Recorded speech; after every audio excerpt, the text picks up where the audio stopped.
गुरुर्ब्रह्मा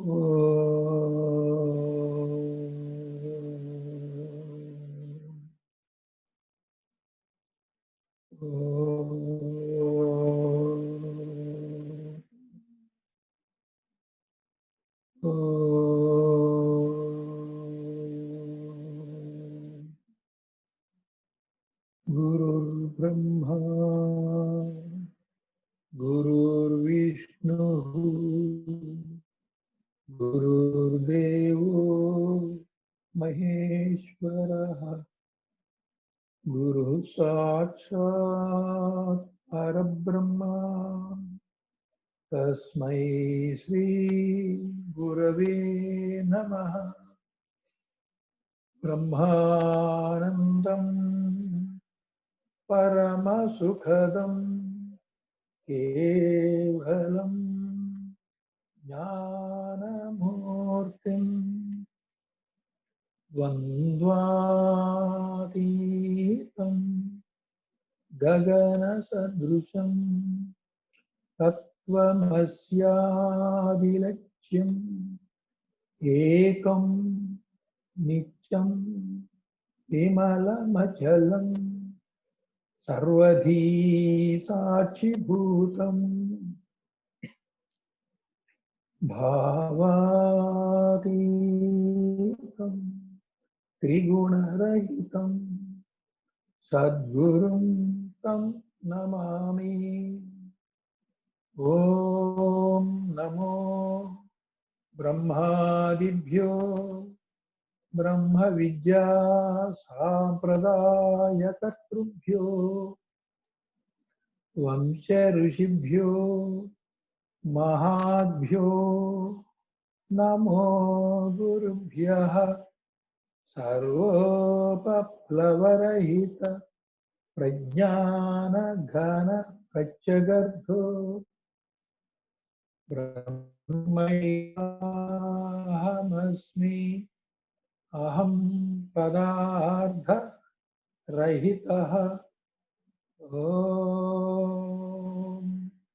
सहनाववतु सहनौ भुनक्तु सह वीर्यं करवावहै तेजस्विनावधीतमस्तु मा विद्विषावहै। ओम शांति शांति शांति।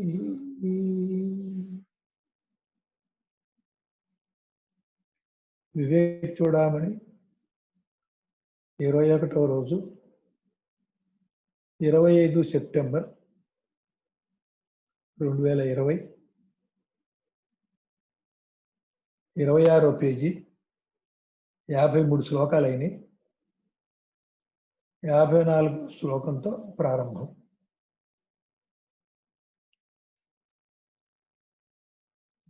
మస్తకన్యస్త భారాదే దుఃఖ అన్యై నివార్యతే. మస్తకన్యస్త భారాదే దుఃఖ నైర్నివార్యతే. క్షుదాదికృత దుఃఖం తు వినాశ్వేన నకేనచిత్. పద విభజన. మస్తకన్యస్త భారాదేః దుఃఖం అన్యైః నివార్యతే. క్షుదాది కృత దుఃఖం తు వినా స్వేన న కేనచిత్. టీకా. మస్తకన్యస్త భారాధే. మస్తక అంటే తల మీద, న్యస్త ఉంచబడిన, భారాదే బరువు మొదలైన వాని వలన కలిగిన దుఃఖం, వ్యసనం, అన్యైహి ఇతరులచే నివార్యతే పడుతుంది. క్షుదాదికృత దుఃఖస్తు ఆకలి దప్పిక మొదలైన వానిచే కృత చేయబడిన దుఃఖస్తు దుఃఖమైతే ఏదైతే ఉన్నదో స్వేన వినా తనచే తప్ప కేనచిత్ మరి ఒకరి చేత నా నివార్యతే నివారించబడదు. ఇక్కడ అంతా గురువే చేస్తాడని గురువుకి శరణాగతి అనుకొని ఇంతవరకు చెప్పుకొచ్చాం. శిష్యుడు ఏకర్తృత్వం లేకుండా ఏకాగ్రంగా శ్రద్ధతో వినాలని, తీవ్ర మోక్షేచ్ఛ ఉండాలి, తపన ఉండాలి, ఇవన్నీ చెప్పుకున్నాం. దీన్ని బట్టి శిష్యుడికి ఒక భ్రాంతి వస్తుంది. అంతా గురువే చేసేస్తారు, నాకు మోక్షం ఇస్తారు, అది జేబులో పెట్టుకు వెళ్ళిపోవచ్చు అనుకుంటారు.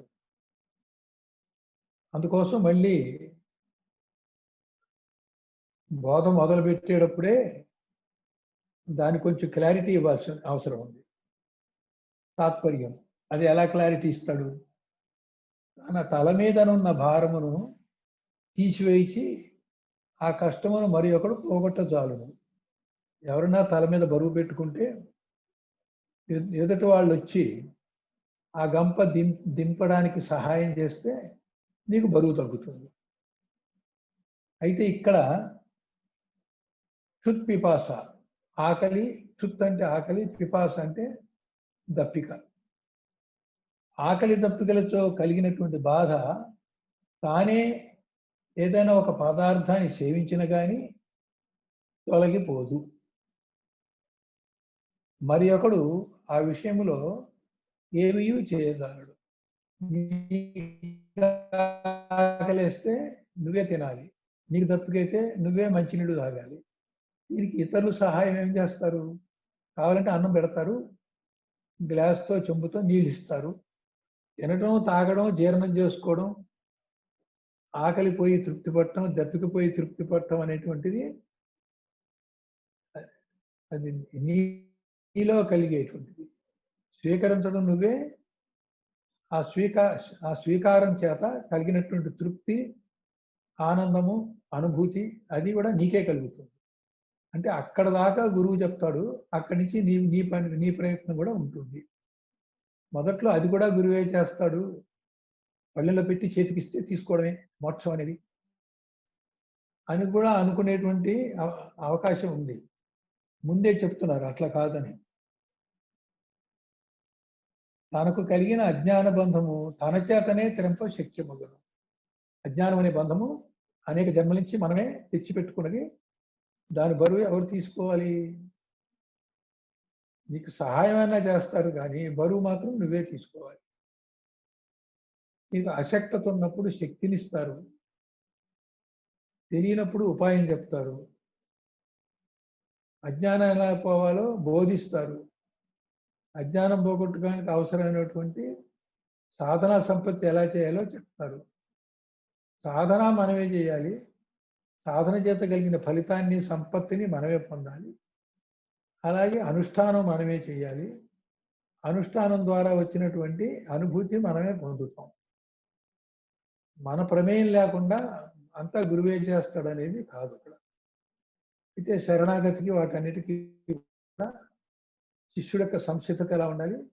గురువు రహస్యంగా బోధ ప్రబోధ ఎలా చేస్తాడు అంతవరకే గురువుది. స్వయం ప్రబోధ అపరోక్షానుభూతి అనేది మళ్ళీ శిష్యుడిది. శిష్యుని యొక్క భాగం చేయాల్సింది కూడా కొంత ఉంటుంది. దానికి ఉదాహరణ చెప్పాడు అనమాట. ఎవరైనా నెత్తిన బరువు పెడితే ఎవరో వచ్చి బరువు తీసేస్తే నీకు బరువు పోతుంది. అజ్ఞాన బంధం అట్లా కాదు. ఆకలేసినా దప్పికేసినా ఆహారం తీసుకోవడము, మంచినీళ్ళు త్రాగడము, ఈ రెండు పనులు నేనే చెయ్యాలి. నోటి దాకా అందించే వాళ్ళు ఉంటారు కానీ నవిని మింగడం కానీ త్రాగి జీర్ణం చేసుకోవడం కానీ అది ఎవరి పని వాళ్ళు చేయాలి. దాని కలిగిన తృప్తి కూడా వాళ్ళకే ఉంటుంది. ఇదే విషయమైన యోగ వాసిష్ఠులు వశిష్ఠుల వారు శ్రీరాముల వారికి బోధించారు. అభ్యాసేన వినా సాధో న సిద్ధి ఉపగచ్చతి. అభ్యాసేన వినా సాధో న సిద్ధి ఉపగచ్చతి. ఓ సాధో లేకపోయినా ఆత్మజ్ఞానం సిద్ధించదు, కానీ స్వప్రయత్న దురంధరుడై ఉండవలేను. అభ్యాస యోగం అంటే మనసు ఎట్లా పోగొట్టుకోవాలి అంటే ఉన్నపడాలి, అది పోదు. కొంతవరకు అభ్యాసం చేయాలి. ఎటువంటి అభ్యాసం చేయాలి? మనసు దేనికైతే ఇష్టపడుతుందో ఆ ఇష్టాల్ని దానికి అందకుండా చేయాలి. ఏది మనసుకు ఇష్టపట్టలేదో ఆ ఇష్టం లేనివే దానికి అందిస్తూ ఉండాలి. ఇష్టం లేని దాన్ని ఇష్టం చేసుకోవడం ఒక సాధన, ఇష్టమైన దాన్ని ఇష్టం లేకుండా వదిలేయటం ఒక సాధన. 2 సాధనలు చేస్తే మనసుని ఇంద్రియాల్ని జయించినట్లే. అట్లా ఉపాయం అన్నా చెప్తారు కానీ సాధన చేయాల్సింది మాత్రం సాధకుడే. ఇది ఒక రోజులో రాదు, కొంతకాలం అభ్యాసం చేస్తే వస్తుంది. అభ్యాసేన వినా, లేకుండా, వినా అంటే లేకుండా, సాధోనా సాధకుడు సాధన ఫలితాన్ని సిద్ధించటం కుదరదు. అభ్యాసం చేస్తే కుదురుతుందని అర్థం. 55వ శ్లోకం. పచ్చం ఔషధ సేవా చ క్రియతే యేన రోగిణా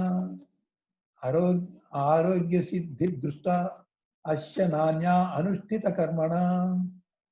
పచ్చం ఔషధ సేవా చ క్రియతే యేన రోగిణా ఆరోగ్య సిద్ధి దృష్ట్యా అస్య నా అన్యానుష్ఠిత కర్మణ. పదవిభజన అయింది. టీకా. ఏన రోగిణ అంటే ఏ రోగవంతుని చేతనైనా ఔషధ సేవ, ఔషధమును సేవించుటయు,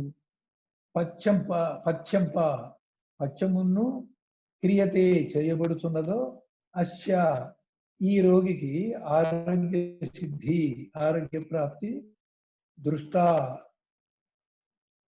ఈ రకంగా ఉదాహరణగా చూపబడింది. అన్యానుష్ఠిత కర్మణ, ఇతరులచే అనుష్ఠింపబడిన కర్మణ ఔషధ సేవనాది కర్మచే, అంటే ఈ ఔషధ సేవన ఎవరు రోగియో అతనే చెయ్యాలి, ఎవరు రోగో అతనే పథ్యం చేయాలి. రోగం ఒకరికైతే వేరే వాళ్ళు మందులు వేసుకోవడం, రోగం పథ్యం చేయాల్సింది ఎవరో ఆ రోగి అయితే రోగికి బదులు ఎవరో పథ్యం చేస్తే ఆ రోగికి రోగం తగ్గదు. అనుష్ఠింపబడిన కర్మణ ఔషధ సేవన మొదలైనటువంటి కర్మచే నా దృష్ట్యా ఆరోగ్యము చూడబడట్లేదు. ఒకరికి అనారోగ్యం అయితే అతనే పథ్యం చేయాలి, అతనే ఔషధ సేవన మందు వేసుకోవాలి. రోగి కాకుండా వేరే వాళ్ళ పథ్యం చేసిన, వేరే వాళ్ళు మందు తీసుకున్నా రోగికి రోగం తగ్గదు. ఇది తెలుసు కదా మనకి. ఒక స్కూల్లో రాజుగారి పిల్లలు కూడా చదువుకుంటారు. ఆ టీచర్ గారికి రాజుగారి పిల్లలు సరిగ్గా చదువుకపోయినా, ప్రశ్నకి జవాబు తప్పు చెప్పినా ఇతర పిల్లలైతే కొడతాడు కానీ రాజుగారి పిల్లల్ని కొట్టడు. అందుకని ఏం చేస్తాడంటే రాజుబిడ్డను కొట్టే బదులు ఆ పక్కవాడిని కొడతాడు. అప్పుడు రాజుబిడ్డ ఆయన కొట్టద్దండి, నన్నే కొట్టండి, లేకపోతే నేను గెలిచి చదువుతాను అని అనాలి. అనకపోతే పక్కవాడు దెబ్బలు తింటాడు. పక్కవాడు దెబ్బలు తింటే ఆ రాజు కొడుకు చదువు వస్తుందా? అలాగే ఎవరు చేయాల్సిన పని వాడు చేస్తే వాళ్ళకే ఫలితం. నీ బదులు పక్క వాళ్ళు ఎవరో సాధన చేసినా, పక్క వాళ్ళు చదువుకున్నా, నువ్వు చదువుకొని నీకు అవగాహన అయిన పరీక్ష రాస్తే నువ్వు పాస్ అవుతావని, నీ బదులు వేరే వాళ్ళు చదువుకుంటే పరీక్ష రాయాల్సింది వాళ్ళు కాదు నువ్వు కదా, మరి నీకు తెలియకుండా నువ్వు పరీక్ష రాయగలవు. అన్నీ ఇలాగే ఉంటాయి ఉదాహరణలు. తాత్పర్యం: రోగవంతుడు తాను స్వయముగా ఔషధమును సేవించుట, పథ్యం ఉండుట వీరిని చేయుచున్నాడు. ఆ ఉదాహరణ బాగుంది. ఇక్కడ ఔషధం సేవించడం ఏమిటి? నీ రోగ నిరోధక శక్తి పెంచుకోవడానికి, అలాగే ఆరోగ్యాన్ని బలాన్ని పెంచుకోవడానికి, అలాగే రోగానికి సంబంధించినటువంటి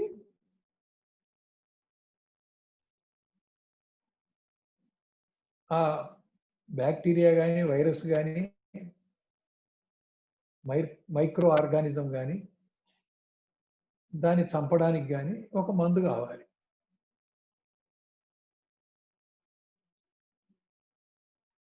పథ్యం ఎందుకు?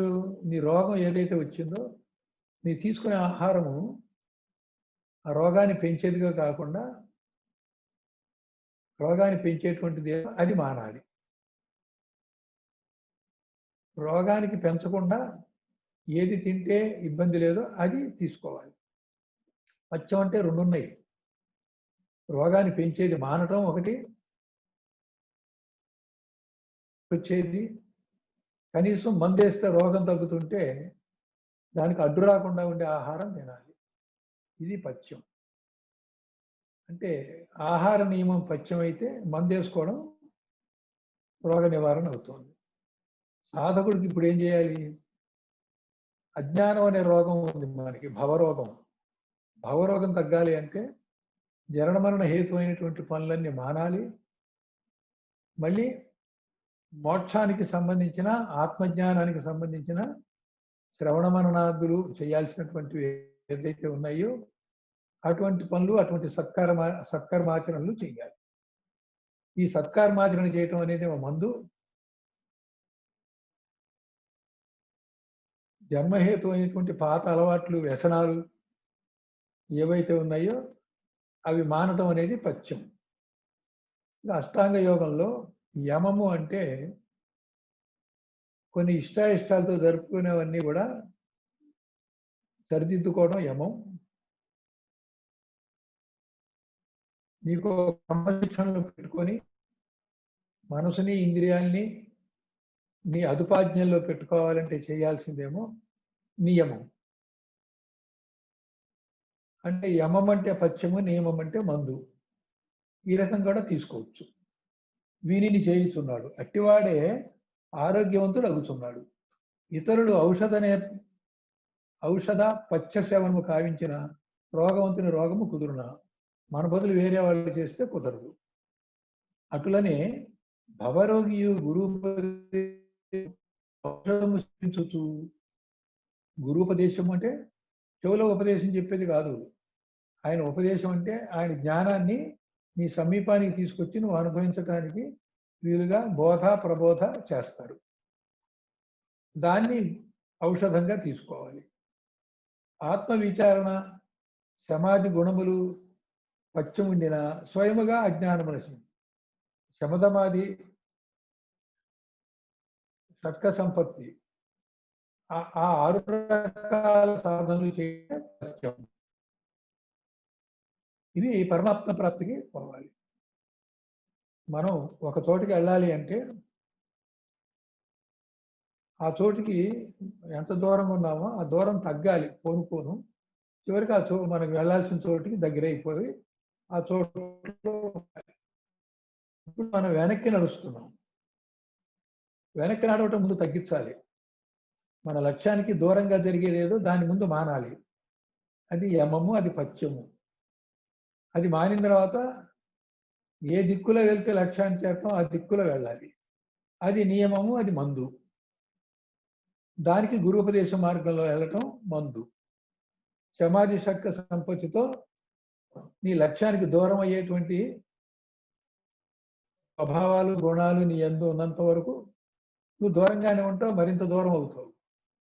వాటిని మనం నిగ్రహించి మనలో లేకుండా చేసుకొని అవి లేనటువంటి ఒక సహజ స్థితికి మనం వచ్చినప్పుడు కొంచెం వెనక్కి వెళ్ళేది తగ్గుతుంది, ముందుకెళ్ళేది ఉంటుంది. వెనక్కి వెళ్ళేది తగ్గించేది యమము, పథ్యము. ముందుకెళ్ళేది, పెంచుకునేది ఔషధము, అలాగే అనుష్ఠానము.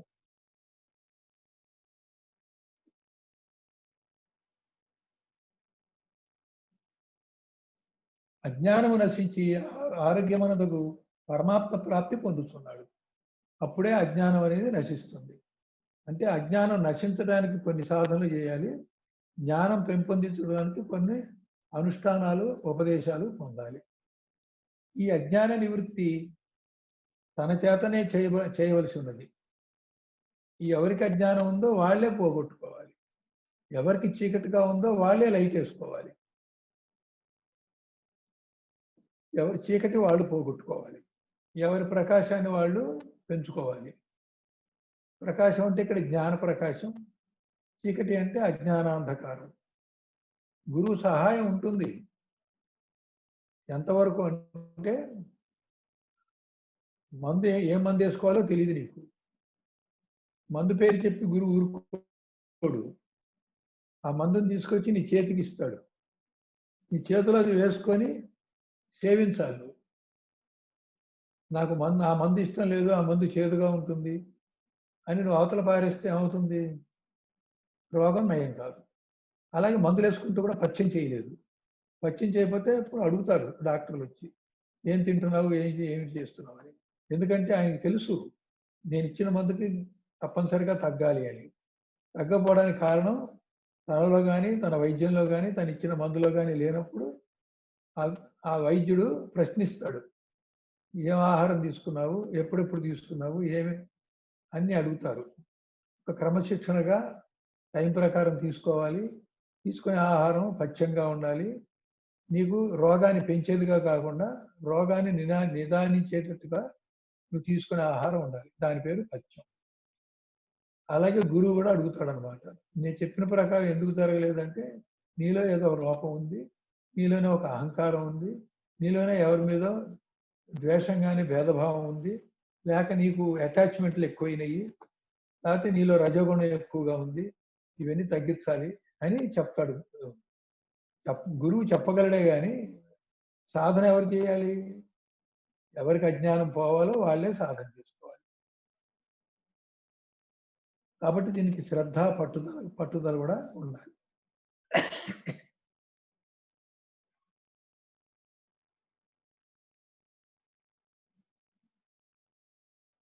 అజ్ఞానం నశించి ఆరోగ్యం అనదగు పరమాత్మ ప్రాప్తి పొందుతున్నాడు. ఈ అజ్ఞాన నివృత్తి తన చేతనే చేయవలసి ఉన్నది. శాస్త్రజ్ఞానము, గురూపదేశము, ఈశ్వరానుగ్రహము, మహర్షుల కృపాకటాక్షము ఇవన్నీ ఎంతో సహాయం కలుగజేస్తాయి. అసలు ఆ సహాయం లేదే మన సాధన చేసి పొందామనేది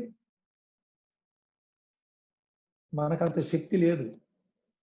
మన సాధన ఫలిస్తుందంటే 4 రకాలు ఉన్నాయి. ఒకటి శాస్త్రజ్ఞానం మనకు ఉండాలి. రెండోది గురువు సూచించిన మార్గంలో గురువు అంటే వినయ విధేయతలతో తప్పనిసరిగా పాటించాలి, అనుసరించాలి. మూడోది అనేక జన్మల సుకృతంతో భక్తి యోగంతో ఈశ్వరానుగ్రహం సంపాదించి ఉండాలి. 3. నాలుగోది మహర్షుల కృపాకటాక్షం. ఈ మహర్షులు ఎవరంటే మొత్తం విశ్వాన్నంతా కూడా మానవాళ్ళందరినీ కూడా ఆధ్యాత్మిక పురోగమనానికి ఏం చేయాలో ఆ పని సూక్ష్మంగా చేస్తారు. అది మీ అంతరంగంలో ఆ మహర్షుల యొక్క విశ్వ కార్యక్రమము లోపల నుంచి అంతరాత్మ ప్రబోధగా మీకు తెలియబడుతూ ఉంటుంది. మీ అంతరాత్మ మీరు వింటే మీ సాధన తేలిగ్గా ఉంటుంది. మీ జన్మ సంస్కారం ఎంతవరకు ఉందో, బంధం ఎంతవరకు ఉందో, ఈ బంధం ఎంతవరకు విడుదలయ్యాము అనేటువంటిది ఎవరికి వాళ్ళకి తెలుస్తుంది. వాళ్ళ అవతార పురుషులు, హిమాలయ ఋషులు, మహర్షులు చాలామంది కూడా ఏ ఒక్కరికో కాకుండా సమిష్టి మానవాళికి అందరికీ ఆధ్యాత్మిక పురోగమనం కావడానికి కానీ, దేశాల మధ్య యుద్ధం రాకుండా కానీ, రోగాలు రాకుండా కానీ ఒక విశ్వవ్యాప్తమైనటువంటి క్రియ, మానవులకి మేలు చేసేటువంటి క్రియ చేస్తూ ఉంటారు. అయితే అధర్మం పెచ్చురిల్లినప్పుడు యుద్ధాలు తెప్పించడం కూడా మహర్షుల పని. ఆ యుద్ధానికి ఎవరైతే నిర్ణయం తీసుకుంటారో ఆ దేశాధిపతులకి ఆ నిర్ణయం తీసుకునేట్టు చేయటం కానీ, నిర్ణయం చేయకుండా సంధి చేసేటువంటి ఆలోచన కానీ ఈ మహర్షులు కలిగిస్తే ఒక యుద్ధం రావటం కానీ, ఒక యుద్ధం ఆగిపోవడం కానీ జరుగుతుంది. కాబట్టి మనకి తెలియకుండా కొంతమంది మహర్షులు విశ్వవ్యాప్తంగా అందరికీ కూడా కొన్ని కార్యక్రమాలు సాధారణ మానవులకి చేసేది కూడా ఉన్నది. ప్రస్తుతం మన సాధకులైన వాళ్ళకి ఏం చేస్తారు అంటే ఈ ఆధ్యాత్మిక పురోగమనానికి చాలా వరకు అడ్డంకులు తొలగించి మీకు సాధన మొదలు పెట్టాలే కానీ సాధన చేసేవాడికి వెంటనే తగిన ఫలితం వచ్చేలాగా కూడా ఈ మహర్షులు సూక్ష్మంగా చేసేటువంటి ఆ క్రియ అనేది అందరికీ సమానంగా అందివ్వబడుతుంది. నాకు ఈ సంగతి సంతశ్రీ విశ్వాత్మ గారు చెప్పారు. మహర్షులు ఏం చేస్తారు, ఎలా చేస్తారు. అదే కాదు, ఒక యోగి ఆత్మకథ చదివితే మీకు అందులో కూడా ఇటువంటి విషయాలు ఉంటాయి. ఇవన్నీ ఎంతో సహాయం కలుగు చేస్తాయి. తన మోక్ష మార్గమున ఉండేటువంటి ప్రతిబంధములు తొలగించుతున్నవి. వీళ్ళందరూ చేసేవన్నీ ఏమిటంటే సద్గురువులు, ఈశ్వరానుగ్రహము, నువ్వు ఏదైతే తలపెట్టావో, నీకు తీవ్ర మోక్షేచ్ఛ ఉందో అంతవరకు నీ దగ్గర ఉంటే నువ్వు చేసే సాధనకి శీఘ్రమే ఫలితం వచ్చేట్టుగా, తక్కువ సాధనకి ఎక్కువ ఫలితం వచ్చేట్టుగా కూడా వీళ్ళంతా చేస్తారు. లేకపోతే మన మానవులు చాలా శక్తిహీనులము. కలియుగ మానవులు ప్రత్యేకించి అనుకున్నవి సాధించలేరు. కారణం ఏంటంటే ఈ అజ్ఞాన బంధం, ఈ విషయాలు కలియుగ మానవులకి శక్తి దగ్గర నుంచి ప్రతీది కూడా పరిమితంగా ఉంది. ఆ పరిమితిని దాటేటువంటి శక్తి ఇక్కడ లేదు. అయినను స్వయం ప్రబోధము చేతనే, ఇదిగో స్వయం ప్రబోధ అనే మాట వచ్చింది. నిన్నో మన్నో బోధ స్వయం ప్రబోధ. ఇప్పుడు స్వయం ప్రబోధ చేతనే అంటే ఏంటి? శిష్యుడు తన అనుభవాన్ని తానే పొందాలి. గురువు ఏంటంటే దగ్గరగా తీసుకెళ్తాడు. ఉపదేశము అంటే కొంత సమీపమైనటువంటి అనుభవాలు కూడా ఇవ్వగలుగుతాడు. అయితే ఫైనల్గా నీవైనటువంటి అపరోక్షానుభూతి పొందాలి అంటే అది ఎవరైతే దీనికి లక్ష్యం పెట్టుకొని పొందాలని ఆలోచిస్తున్నారో వాళ్ళకే అది జరగాలి. వాళ్ళకే జరగాలంటే ఆ అనుభవం వాళ్ళకి ప్రత్యక్షం కావాలి. వాళ్ళకి ప్రత్యక్ష ప్రమాణంగా అనుభవం తెలిసి ఉండాలి. అది తెలియాలంటే అది స్వయం ప్రబోధ. అంటే గురువు ఇచ్చినటువంటి అనుభవం మళ్ళీ గురువు తీసేసుకుంటాడు. ఎందుకంటే అది రుచి చూపించడానికి. మళ్ళీ నీ సంస్కారాలు ఉన్నాయి కాబట్టి పోలేదు కాబట్టి గురువు ఇచ్చిన అనుభవం కూడా నీకు నిలబడదు. నీ సంస్కార రహితం అంటే అది పథ్యం, అనుష్ఠానం, ఇదేమో ఔషధం. ఈ రెండు చేసినప్పుడు గురువు రుచి చూపించినటువంటిది ఏదో, ఆనందాఫ్గా ఉన్నది ఏదో, నువ్వు స్వయం ప్రభావం అన్నప్పుడు నీకు స్థిరమై శాశ్వతమై ఉంటుంది. మొదటిదేమో యోగము, స్థిరము శాశ్వతమైనదేమో క్షేమము. ఆ పరమాత్మ కానీ జగద్గురు కానీ నీ యోగక్షేమం వహామ్యహం అన్నప్పుడు ఆ యోగానికి సహాయం చేస్తాడు. ఆ స్థిరత్వానికి కూడా నీ వంతు ప్రయత్నం కనుక నువ్వు చేస్తే ఆ క్షేమాన్ని కూడా కాపాడతాడు.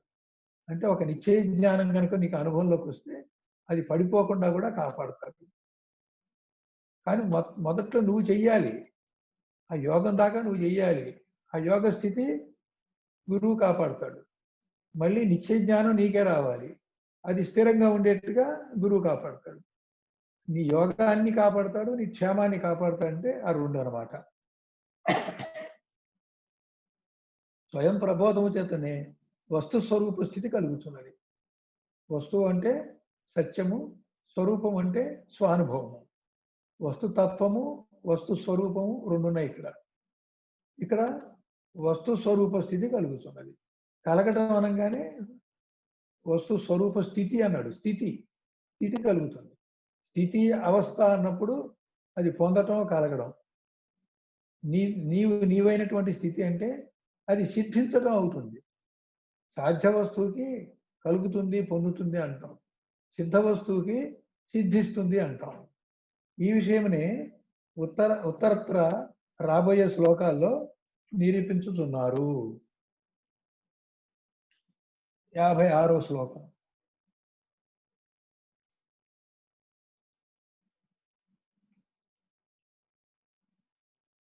వస్తు స్వరూపం స్ఫుటబోధ చక్షుషా స్వేనైవ వేద్యం నతు పండితేన చంద్రస్వరూపం నిజచక్షుషైవ జ్ఞాతవ్యమన్మన్యై రవగమ్యతే కిం.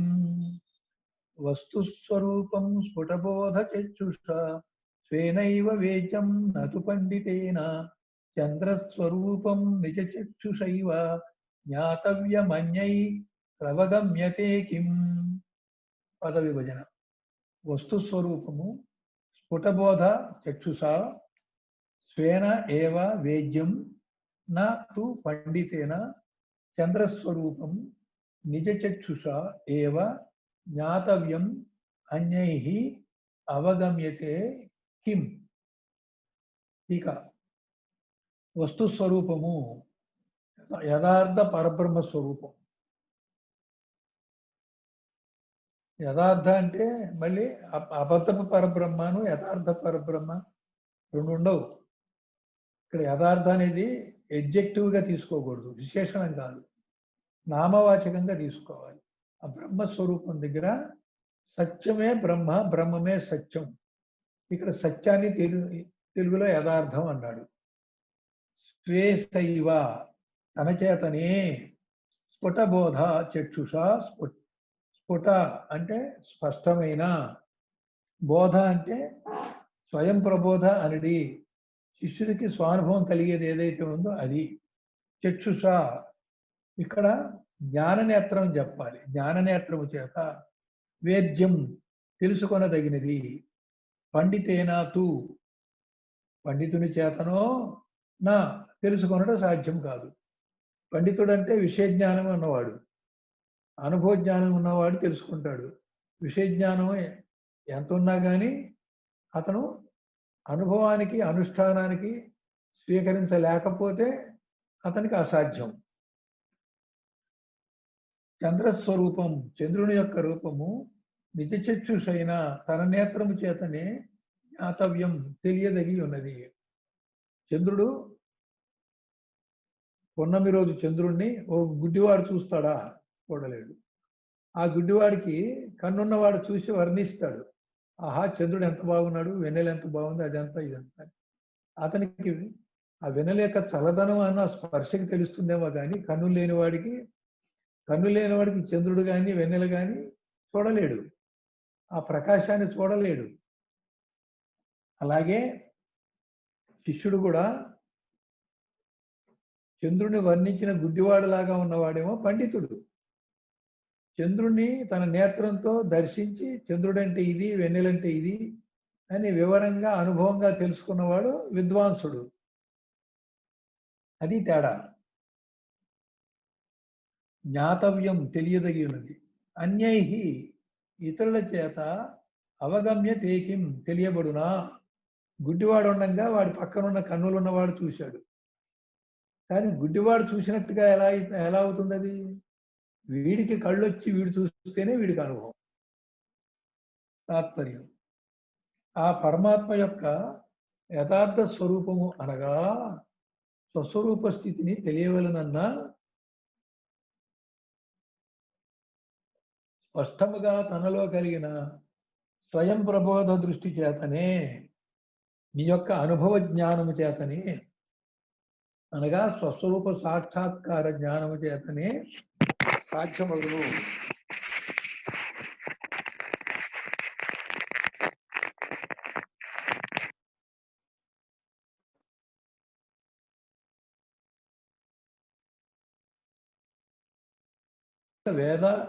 వేదాంగ పారంగతుల సహాయం చేతనున్ను సకల శాస్త్రజ్ఞుల చేతనున్ను సచ్చిదానంద స్వరూపముకు అఖండ బోధస్వరూపము నిరవధికమైన బ్రహ్మానందము పొంద సాధ్యము కాదు. అనేక వేరే ఉపాయం లేదు. అంటే ఎవరి జ్ఞాననేత్రంతో వాడు దర్శించి సాక్షాత్కార అనుభవాన్ని పొందాలి. సాక్షాత్కార అనుభవం పొందడం అంటే స్వయం ప్రబోధ అనేటువంటి జ్ఞానం. అనేక వేదాంగ పారంగతుల సహాయం తీసుకున్నప్పటికీ సకల శాస్త్రజ్ఞుల చేతను సచ్చిదానంద స్వరూపము అఖండ బోధ స్వరూపము నిరవధికమైన బ్రహ్మానందము పొంద సాధ్యము కాదు. ఎంత ట్యూషన్ పెట్టించుకున్నా నువ్వు పరీక్షలో కాపీ కొట్టి పాస్ అవ్వగలవేమో కానీ పక్కనే ఒక ప్రొఫెసర్ని పెట్టుకున్నా నీకేం ఉపయోగం లేదు. ఆ బోధ స్వయం ప్రబోధగా నీకు ఎక్కినప్పుడే నీకు ఉపయోగం. చంద్రుని యొక్క స్వరూపము అమృత కిరణత్వము కాంచవలనన్నా ఎవరి కళ్ళతో వాళ్ళు చూడాలి. ఇతరుల ద్వారా తాను చూడజాలడు కదా. అటులనే పై చెప్పినటువంటి అంశం కూడా తెలియదగును. ఎవరికి పై శ్లోకంలో క్షుత్పిపాసులు ఎవరైతే ఆహారం తీసుకొని మంచినీళ్ళు తీసుకొని ఆకలి తీరి దప్పిక తీరి తృప్తి ఆనందం పొందుతారో అక్కడ ఉదాహరణ అది. ఇంకొకడు రోగికి పచ్చము ఔషధం ఇచ్చాడు. ఇక్కడ ఇంకొక ఉపమానం చెబుతున్నాడు. చంద్రుణ్ణి వెన్నెలని చూడాలంటే కళ్ళున్నవాడు చూసినట్టుగా కళ్ళు లేనివాడు చూడలేడని. అలాగే ఎంతమంది మహానుభావుల్ని వేదాంత వేద్యుల్ని తీసుకొచ్చి వాళ్ళ ద్వారా ఎంత విన్నా విషయంగా ఎంతో కొంత తెలుసుకున్నా అనుభవ జ్ఞానం మాత్రం రాదు. అనుభవ జ్ఞానం రావాలి అంటే ఎవరికి వాళ్ళు గురువు బోధ చేస్తాడు, ప్రబోధ కూడా చేస్తాడు. శిష్యుడు వంతు స్వయం ప్రబోధ. ఆ స్వయం ప్రబోధ అనేటువంటిది శిష్యులో జరగాలి. అట్లా మూడో ఉదాహరణ కూడా చెప్పారు ఇక్కడ.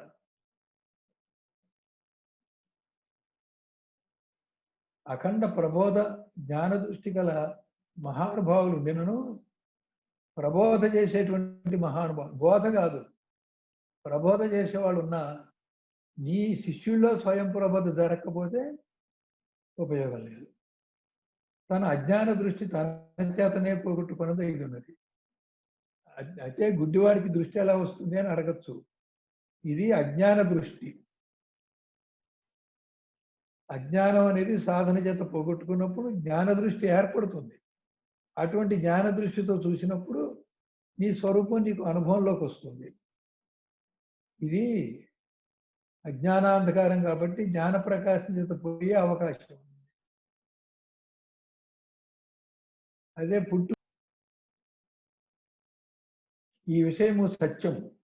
ఇందుచే శాస్త్రములు నిరుపయోగములనియు మహాత్ములతో ఆవశ్యకత లేదనియు తలంచరాదు. ఇంత మాత్రం చేత శాస్త్రాలు అక్కర్లేదా, బోధ అక్కర్లేదా, ప్రబోధ అక్కర్లేదా? పాండిత్యం కూడా కావాలి. పాండిత్యంతో పాటు అనుభవ జ్ఞానం కూడా కావాలి. అనుభవాన్ని కూడా సమీపానికి అందించేటువంటి గురువు, ఉపదేశించే గురువు ఉన్నాడు.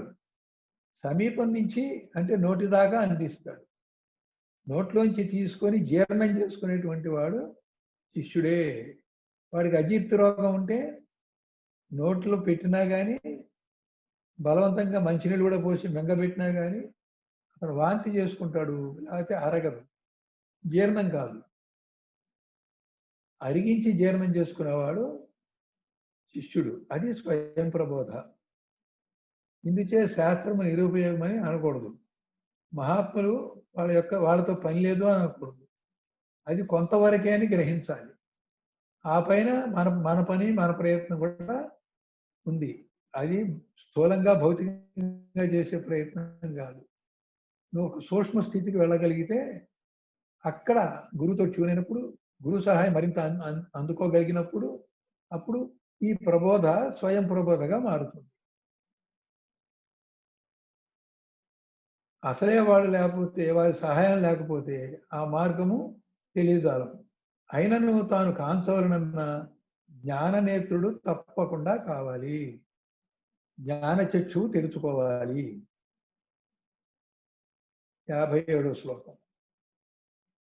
అవిద్యా కామ కర్మాది పాశబంధం విమోచితుం శక్నుయద్వినా ఆత్మానం కల్పకోటి శతైరపి. అవిద్యా కామ కర్మాది పాశబంధం విమోచితుం శక్నుయద్వినా ఆత్మానం కల్పకోటి శతైరపి. పద విభజన. అవిద్య, కామ, కర్మ ఆది పాశబంధం విమోచితం కః శక్నుయాత్ వినా ఆత్మానం కల్పకోటి శతైః అపి. టీకా. అవిద్యా కామకర్మాది పాశబంధం అంటే అవిద్య, కామము, కర్మ మొదలైనటువంటి పాశాలు అంటే త్రాడుతో కట్టబడినటువంటి బంధం. పాశము అంటే తాడు. పాశం అంటే యమపాశం అంటాం. యమపాశం విసిరామంటే ఆ యముడి చేతిలో చిక్కినట్టే. అలాగే అజ్ఞాన పాశం, అజ్ఞానం కూడా మనని కట్టిపడేసింది, అదే బంధం. ఈ పాశం అనేటువంటిది ఎవరైతే ఈ పాశంతో, ఈ తాడుతో కట్టబడ్డాడో ఆ తాడు ఎంతవరకు నిన్ను స్వతంత్రంగా కదలిస్తుందో అంతకు మించి నువ్వు కదలలేవు. ఒక పశువుని ఒక కట్టుకొయ్యకి ఒక తాడేసి కడితే ఆ పశువు పాశబద్ధం. అసలు పశువు అనేటువంటి పేరు తాడు చేత కట్టబడది అనే అర్థంతో, నిఘంటు యొక్క అర్థంతో వచ్చింది. అయితే ఆ తాడు మెడకి గట్టిగా కట్టుకొయ్యకి కదలకుండా కడితే దానికి అసలు స్వేచ్ఛే లేదు. ఆ తాడు ఒక 6 అడుగుల పొడవు తాడు అనుకో. ఆ పశువు తన శరీరాన్ని కొంచెం ముందుకి వెనక్కి 6 అడుగుల దూరంలో కదిలిస్తూ ఈ 6 అడుగుల వ్యాసార్థంలో ఉన్నటువంటి గడ్డి కానీ ఏదంటే మేయగలుగుతుంది. అంటే అజ్ఞానం కూడా మనకి కొంత వివేకం ఉంటే కొంతవరకు మనం సాధన చేసి ఫలితాలు పొందొచ్చు. కాబట్టి మానవుడికి బుద్ధి పెరిగింది కాబట్టి ఈ పాశము 10 అడుగులో 20 అడుగులతో కట్టబడింది. ఈ 20 అడుగులటువంటి వ్యాసార్థంలో ఈ పాశం చేత కట్టబడినటువంటి ఒక అజ్ఞాని సాధన చేత కొంత స్వతంత్రంగా అజ్ఞానం నుంచి విడుదలయ్యేటువంటి అవకాశం ఉంది. ఆ తర్వాత అక్కడే ఉంటూ అనుష్ఠానం చేసుకుంటూ ముక్తి పొందొచ్చు. దానికి గురువు యొక్క సహాయం కూడా ఉంటుంది. అందుకే పాశము చేత కట్టబడ్డది పశువు, తాడు చేత కట్టబడ్డది. మానవులు కూడా అజ్ఞాన బంధం చేత కట్టబడ్డారు కాబట్టి అజ్ఞానం అనే పాశం చేత మానవులను కూడా పశువులు అనటంలో తప్పు లేదు. పశువులు అనగానే జంతువులు అనేటువంటి భావంలోకి మనం వెళ్ళకూడదు. పాశం అంటే తాడు కాబట్టి పశువుకి పాశం చేత కట్టబడింది పశువు కాబట్టి మనం కూడా అజ్ఞాన పాశం చేత కట్టబడ్డాం కాబట్టి మనం కూడా పశువే. అయితే మనకి విమోచనం చేసేవాడు ఎవడు అంటే పశుపతి. పశుపతి అంటే శివుడు. శివుడు అంటే ఏంటి? శివజ్ఞానం కలగడం ద్వారా మన అజ్ఞాన బంధం పోతుంది. కాబట్టి మనకి శివజ్ఞానాన్ని ప్రసాదించేటువంటి వాడు, ఆ మంగళకరుడైన వాడు పశుపతి. పశుపతి అంటే పశువుల్ని కాసేవాడు, పశువులకి యజమాని అని కాదు, అజ్ఞాన మానవులకి యజమాని అని, వాళ్ళ అజ్ఞాన బంధం పోగొట్టేవాడు అని. ఆ శివజ్ఞానాన్ని ఎప్పుడైతే పొందుతామో మనం అజ్ఞాన పాశం నుంచి విడుదలవుతాము. అదే ముక్తి, మోక్షం. పశుపతి అంటే శివుడు అనే సంగతి మనకి తెలుసు. ఈ అర్థంతో పాశం అంటే తాడు అనే అర్థంతో తీసుకోవాలి.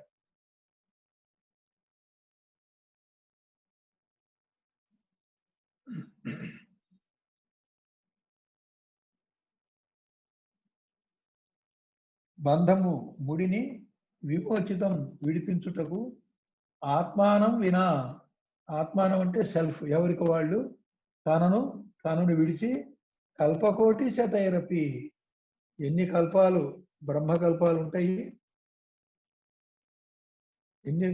ఎన్ని బ్రహ్మ ప్రళయాలు, కొన్ని ప్రళయాలన్నీ కలిపితే ఒక బ్రహ్మకల్పం. ఇట్లా ఎన్ని బ్రహ్మకల్పాలు శతకోటి అయినా కానీ ఎవరి బంధం వాళ్ళు విడిపించుకునేదానికి సిద్ధమైతే తప్ప మోక్షం లేదు. ఇంకొక మార్గం లేదని ఖచ్చితంగా చెప్పడం దీని యొక్క ఉద్దేశ్యం. ఇంకో మార్గం ఏదైనా ఉందా? ఇంతకుముందు కూడా ధనం చేత కైవల్యం పొందొచ్చా అని కూడా అడిగారు. ధనం వల్ల కూడా కైవల్యం రాదు. డబ్బులు పెట్టి కొనుక్కుంటే మోక్షం అయితే చాలా మంది ఈ పాటికి కొనేసుకునేవాళ్ళే. తాత్పర్యం: తన యొక్క అవిద్యాకామ కర్మలు మొదలగు పాశములచే కలిగిన బంధమును తానే విడిపించుకొనవలేను. జగత్తు ఉన్నంత వరకు ఇతరులు ప్రయత్నించిన నీ బదులు ఇంకొకళ్ళు ప్రయత్నిస్తే ఆ పని సాధ్యము కాదు. 58వ శ్లోకం. నా యోగేన సాంఖ్యేన కర్మణ నోన విద్యయా బ్రహ్మాత్మైకత్వ బోధేన మోక్ష సిద్ధ్యతి నాన్యథా. న యోగేన నా సాంఖ్యేన కర్మణా నోన విద్యయా బ్రహ్మాత్మైకత్వ బోధేన మోక్ష సిద్ధ్యతి నాన్యథా.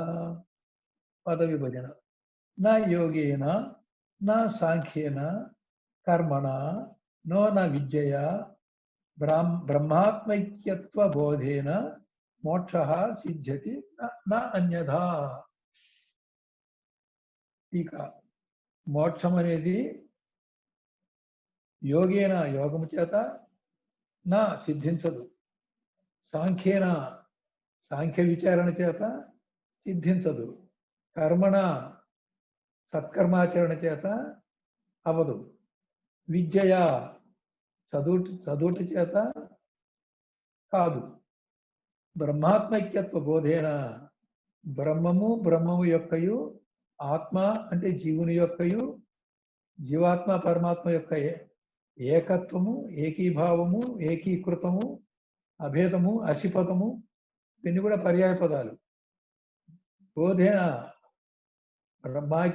బ్రహ్మ ఆత్మ ఐక్య బోధ అంటే జ్ఞానము చేత సిద్ధిస్తుంది. సాధ్య వస్తువు కాదు, సిద్ధ వస్తువు ఇది. అంటే అయినవాడే అవుతున్నాడు. అవలేదనేటువంటి అజ్ఞానమే కానీ వాడు అయ్యే ఉన్నాడు. అందుకని సిద్ధిస్తుంది అంటాడు. పొందుతాడు, కలుగుతుంది, సాధిస్తాడు అనకూడదు. సాధించేదైతే ఒకళ్ళ సహాయంతో అయిపోతుంది. సిద్ధించడం కాబట్టి ఎవరికి వాళ్ళకే అవ్వాలి. అన్యథా వేరు మార్గముచే ఇది సిద్ధించదు. మోక్షమనున్నది కఠినతర యోగ సాధనల చేతనం, కపిలాది సాంఖ్య శాస్త్ర విచారణ చేతనం, నానావిధ కర్మానుష్ఠానముల చేతనం, చదువులు చదువుట చేతనం ఎన్నిటికి సిద్ధించినది కాదు. మోక్షం అనేది హఠయోగంతో బలవంతంగా చేస్తే కాదు. ఈ మోక్షానికి నీ బుద్ధి, నీ సంస్కారం నుంచి విడుదలైనటువంటి మనస్సు ఏ స్థితిలో ఉంటే ఆ స్థితి నీకు సహజ స్థితి అయినప్పుడే అది మోక్షం అవుతుంది. ఎన్ని సాధన చేసినా సాధనా ఫలితాన్ని నువ్వు అనుభవిస్తావు, అది సిద్ధించదు. సాధన సహజమయ్యాక ఏ సాధన అవసరం లేని స్థితిలో అటువంటి సహజ స్థితిలో ఉన్నప్పుడు అది మోక్షం అవుతుంది. అందుకని సిద్ధించడం అంటున్నాడు. కపిల మహర్షి సాంఖ్య బోధ చేశాడు. ఆయన బోధావతారుడు. ఆయన విష్ణువు యొక్క బోధావతారమే కపిలుడు. అయితే అక్కడ పంచీకరణ, విరాట్ పురుషుని యొక్క వర్ణన, విరాట్ పురుషుడే పరబ్రహ్మ స్వరూపం అని ఆయన చెప్పుకొచ్చారు. దానివల్ల కూడా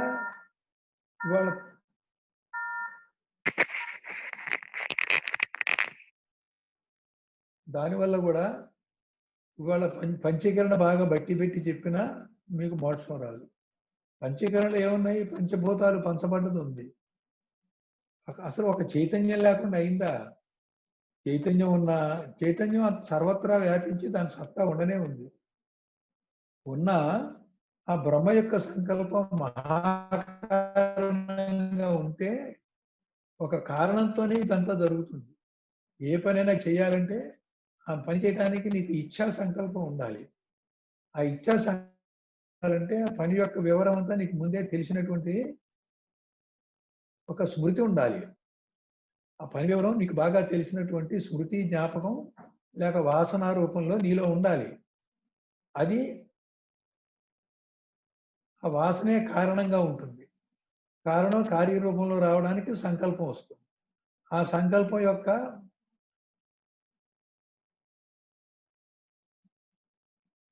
వ్యక్తీకరణ లోపల ఉన్నటువంటి వాసనకి, అప్రకటంగా ఉన్న వాసనకి ప్రకట రూపమే ఈ నామరూప జగత్. కాబట్టి జగత్తు రావాలంటే ఒక మహాకారణం కావాలి. దాంతోపాటు చైతన్యం యొక్క సత్తా కావాలి. ఇది పంచభూతాలు పంచీకరణయినాయి. అది తెలియకుండా పంచభూతాలే పంచీకరణ అయిపోయి అని ఆ పటం తీసుకొని ఎవరైతే పంచీకరణ బాగా చెప్పినప్పటికీ కూడా వాళ్ళకి మోక్షం రాదు. వాళ్ళకి తెలియదు ఏంటి, ఇక్కడ మహాకారణం ఉంది, మహాకారణం అనేది ఈ సృష్టికి హేతువు, అలాగే మనలో కూడా పునర్జన్మ హేతువు. ఆ మహాకారణమే పరమాత్మ, ఆ పరమాత్మయే మాయాశబలిత బ్రహ్మ. మాయాశబలిత బ్రహ్మ అవటం చేత ఆ మహాకారణంతో జరిగేవన్నీ కూడా మన అవిద్యలో ముంచుతాయి, చక్రంలో నింపుతాయి. ఇదంతా మాయా అవటం వల్ల ఇదంతా మాయ కల్పించిన ఆవరణలోనే జరుగుతోంది. మాయావరణలో ఏదైతే ఉందో అవన్నీ లేకనే ఉన్నట్టు తోచాయని మాయ యొక్క నిర్వచనం. మాయా అంటే యామాస మాయ, యా ఏదైతే మా లేదో సా అది మాయా ఉన్నది, ఏదైతే లేదో అది ఉన్నట్లు చూపించేది మాయ. అంటే లేని ఉన్నట్టు చూపించినట్టు మాయావరణలో వ్యాపించిన పరమాత్మ కూడా మాయలో ఉన్నాడు కాబట్టి, మాయలో ఉన్నవన్నీ లేనివే ఉన్నట్టు చూపిస్తుంది కాబట్టి పరమాత్మ కూడా లేనివాడే, పరమాత్మ లేనివాడే ఉన్నట్టు కనబడ్డాడు అన్నప్పుడు ఆ పరమాత్మ అనుభవం కూడా మాయలోదే. కాబట్టి ఆ పరమాత్మ అనుభవం సచ్చిదానందం కూడా మాయలోదే.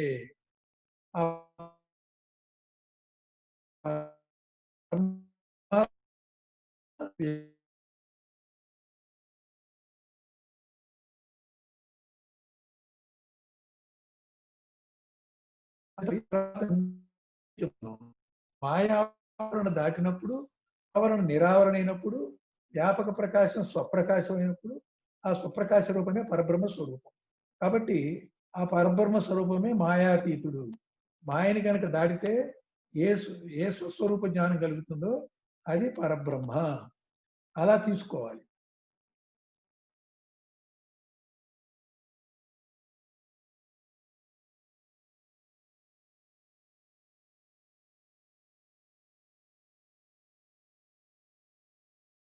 కావాలంటే రకరకాల పదార్థాలు సేకరించి తెచ్చుకొని వాటిని బాగు చేసి వండుకోవడానికి వీలుగా తయారు చేసుకొని పొయ్యి వెలిగించి మరి ఆ సెగ మీద ఉడికించుకుంటూ వేయాల్సిన దినుసులన్నీ వేసుకుంటూ, ఉప్పు కారాలు సరిగ్గా వేసుకుంటూ, తాలింపులు తిరగమూతలు సరిగ్గా వేసుకుంటూ మరి ఎన్నో చేస్తే కానీ ఆహారం పక్వం అయ్యి నీ ప్లేట్లోకి వస్తే అవి వచ్చిన తర్వాత కూడా నువ్వు తిని జీర్ణం చేసుకుంటే కదా అనుభవం. కాబట్టి తినాలంటే మళ్ళీ ఇవన్నీ జరగాలి. ఇవన్నీ జరగటమే ఈశ్వరానుగ్రహం, మహానుభావుల యొక్క ఒక కరుణతో కూడిన సమిష్టి కార్యక్రమము. అలాగే సద్గురువులకు ఉపదేశ మార్గము, ఎంతో కొంత నీ అంతా నువ్వు తెలుసుకున్న శాస్త్రజ్ఞానము, ఇవన్నీ కలిగి ఉన్నప్పుడే ఆ పని నెరవేరుతోంది. ఆ ఉదాహరణ కూడా రాబోయే శ్లోకంలో వస్తోంది, ఈ భోజనం అనే ఉదాహరణ. కాబట్టి ఇక్కడ సాంఖ్యశాస్త్రం అనేది వంట తయారు చేసుకోవడానికి ఈ పంచీకరణ అనేది ఉంది. ఒక తినేటువంటి ఆహార పదార్థం ఎలా ఉంది, కూర వేరే ఉంది, తాలింపు దినుసులు వేరే ఉన్నాయి, అలాగే ఉప్పు కారాలు వేరే ఉన్నాయి, పొయ్యి ఉంది, పొయ్యికి సెగ ఉంది, ఒక గిన్నె ఉంది, గిన్నెలో నీళ్లు ఉన్నాయి. మరి అన్ని అక్కడ ఉంటే పని అయిందా? ఆ పొయ్యి యొక్క సెగ మీద అవుతుంది. అప్పుడు సెగ అనేది చైతన్యం. చైతన్యం ఉంటే అయిందా? ఒక కారణం ఉండాలి. ఈ వంట చేయాలనేటువంటి ఇచ్చ నీకుండాలి. నువ్వు అప్పుడు వంట చేయడం అనే క్రియ నువ్వు చెయ్యాలి. చేసిన తర్వాత నువ్వు ఆహారం తీసుకొని రుచిగా ఉందని ఆస్వాదించి జీర్ణం చేసుకోవాలి. పెట్రోల్ ఉంటే కారు నడుస్తుంది, స్టీరింగ్ ఉంటే ఎటైనా తిప్పుకోవచ్చు. తిప్పేవాడు కావాలిగా డ్రైవరు. డ్రైవర్ ఎటు తీసుకెళ్ళమంటారండి అని అడుగుతాడు డ్రైవరు కూర్చున్నాక. వెనక కూర్చున్నటువంటి యజమాని ఎటు పోవాలో చెప్తే ఆ కారు అటు వెళ్తుంది. కారు అనే యంత్రం పంచీకరణతో వచ్చింది. అక్కడ ఉన్నటువంటి దాంట్లో ఉన్న పెట్రోలు చైతన్యం, పంచీకరణ చైతన్యం ఉంది. మరి యజమాని ఉండి ఈ మనసు అనే డ్రైవర్ని బుద్ధి అనే యజమాని నడిపినప్పుడే కదా అది ఎటుపోయేది. యజమాని ఎటు నడుపుతాడు? వాడి ఇష్టం. వాడి సంస్కారం, వాడి అవసరం ఎటు ప్రేరేపిస్తే అటు నడుపుతాడు. కాబట్టి ఇదే కారణం. యజమాని ఇక్కడ కారణ శరీరం. మరి కారణంతోనే ప్రతిదీ నడుస్తుంది. ఈ కారణమే 3 గుణాలతో కూడినటువంటి మాయాస్వరూపం. అని కారణ మహాకారణం లేకపోవడమే అప్పుడు ఏదైతే మిగిలిందో అది కేవలాత్మ. ఆ కేవలాత్మ కావాలంటే కారణ మహాకారణాలు పోవాలి. కారణ మహాకారణాలన్నీ కూడా కార్యకారణాలన్నీ మాయలోనే ఉన్నాయి. సతసత్తులు కూడా మాయలోనే ఉన్నాయి. మాయ దాటితే సతసత్ విలక్షణం ఉంది. కార్యకారణకి సంబంధం లేకుండా తనకు తాను స్వతసిద్ధమైనటువంటి పరబ్రహ్మ తత్వము కానీ స్వరూపం కానీ ఉంది. మరి ఈ విధంగా కపిల సాంఖ్యం ఎంతవరకు పనికొస్తుంది అంటే వంట చేయడానికి దినుసులు రెడీ చేసుకున్నట్టుగా సరిపోయింది. సెగలేనిది జరగదు. మరి కపిలుడు చైతన్యం సంగతి మాట్లాడలేదు. మళ్ళీ మహాకారణం లేనిది జరగదు. కపిలుడు మాయ సంగతి మాట్లాడలేదు. అప్పుడు భౌతికవాదం అయింది అక్కడ. శంకరాచార్యం ఈ భౌతికం అంతా మాయా మిథ్య అంటున్నాడు. ఇక్కడ పొంతన జరగల. అందుకని శంకరాచార్యులు ఈ సాంఖ్య మతాన్ని కూడా ఖండించారు ఆ రోజులో అద్వైత స్థాపన చేయడం కోసం.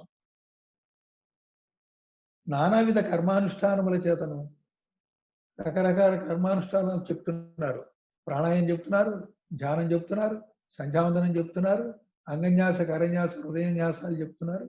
ఇవన్నీ కర్మకాండగా చేస్తున్నాము.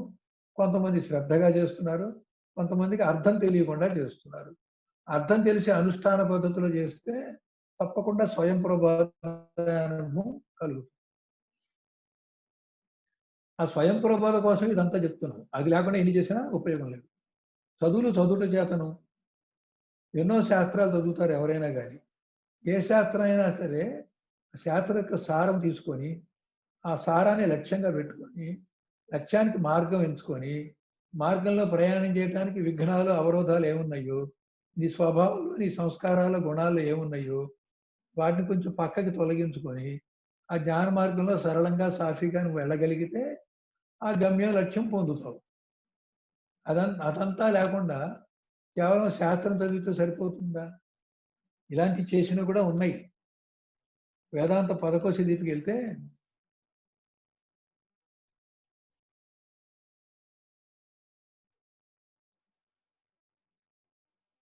ఇదో చాప్టర్,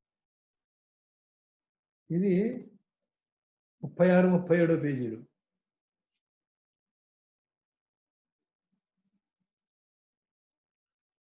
శాస్త్రం ఇచ్చేసరికి శాస్త్ర వాసన 37 పేజీ.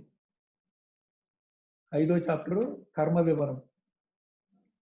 శాస్త్ర వాసన 1 పాఠ్య వ్యసనం. ఒక భరద్వాజ ముని ఉండేవాడు. 3 వేదాలు చదివాడు. ఒక వేదంలోనే దాని సారం ఉంది. ఋగ్వేదంలో ప్రజ్ఞాన బ్రహ్మ మహావాక్యం ఉంది. ఆ ప్రజ్ఞాన బ్రహ్మ విచారణ చేస్తే నీకు మోక్షమే.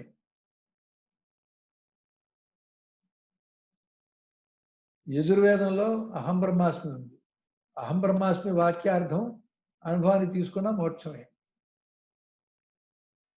సామవేదంలో తత్వమసి బ్రహ్మ అని ఉంది. ఆ తత్వమసి అనేటువంటి వాక్యాన్ని అనుష్ఠానంగా తీసుకున్నా కూడా వాక్యార్థాన్ని విడిచి లక్ష్యార్థం పట్టుకుంటే మోక్షమే.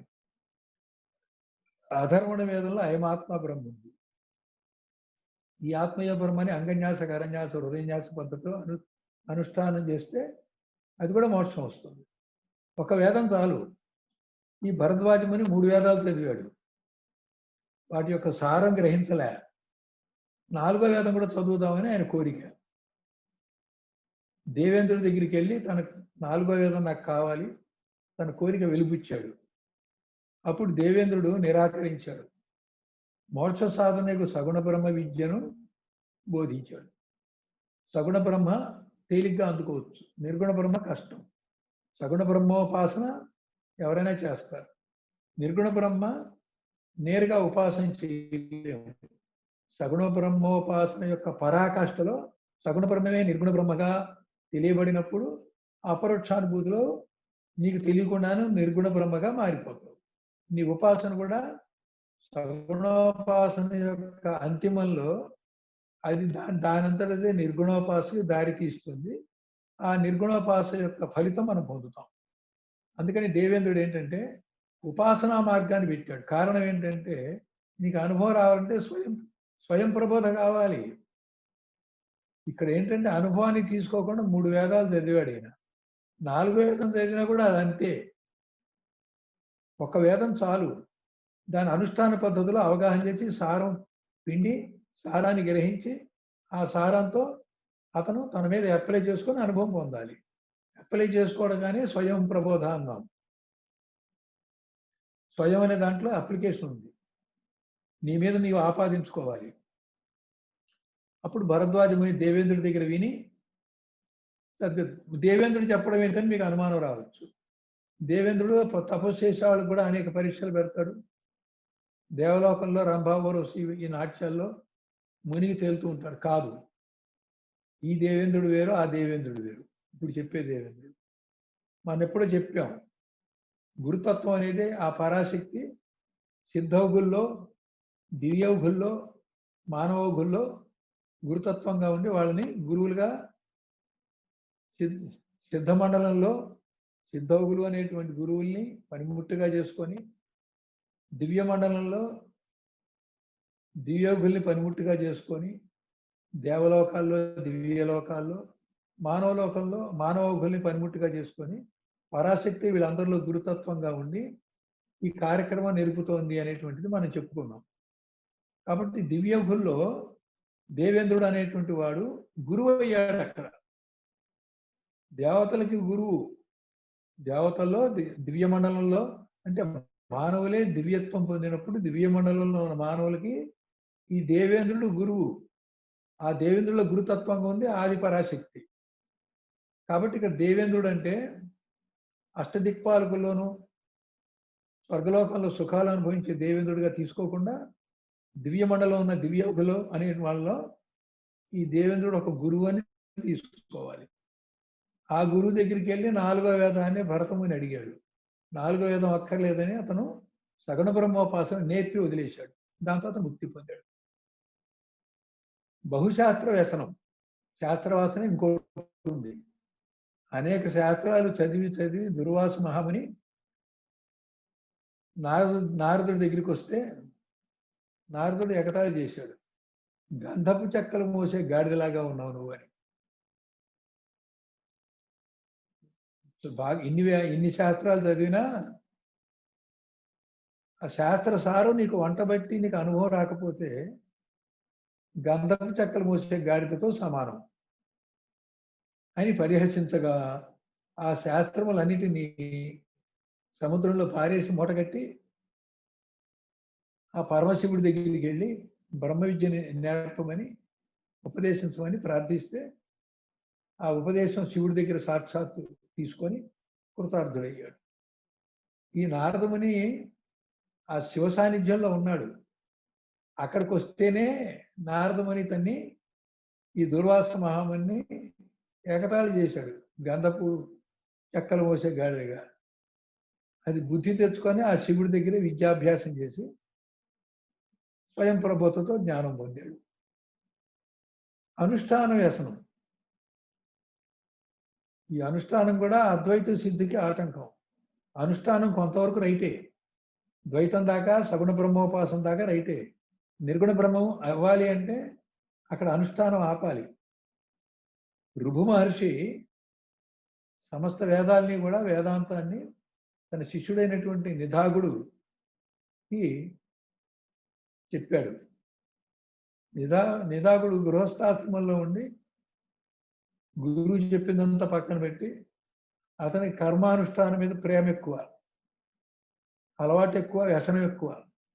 ఆ వ్యసనం నుంచి బయటపడలేక కర్మానుష్ఠానం చేస్తూ కూర్చున్నాడు. అప్పుడు పాపం నిధాగుడు శిష్యుడి దగ్గరికి ఋభు మహర్షి 2-3 సార్లు వచ్చి పరీక్ష పెట్టి చివరికి తన మార్గంకి తిప్పుకున్నప్పుడు అదే పంచభ్రమ నివృత్తి అంటూ ఉంటాను. అలా నివృత్తి కాగానే అతను ముక్తి పొందాడు.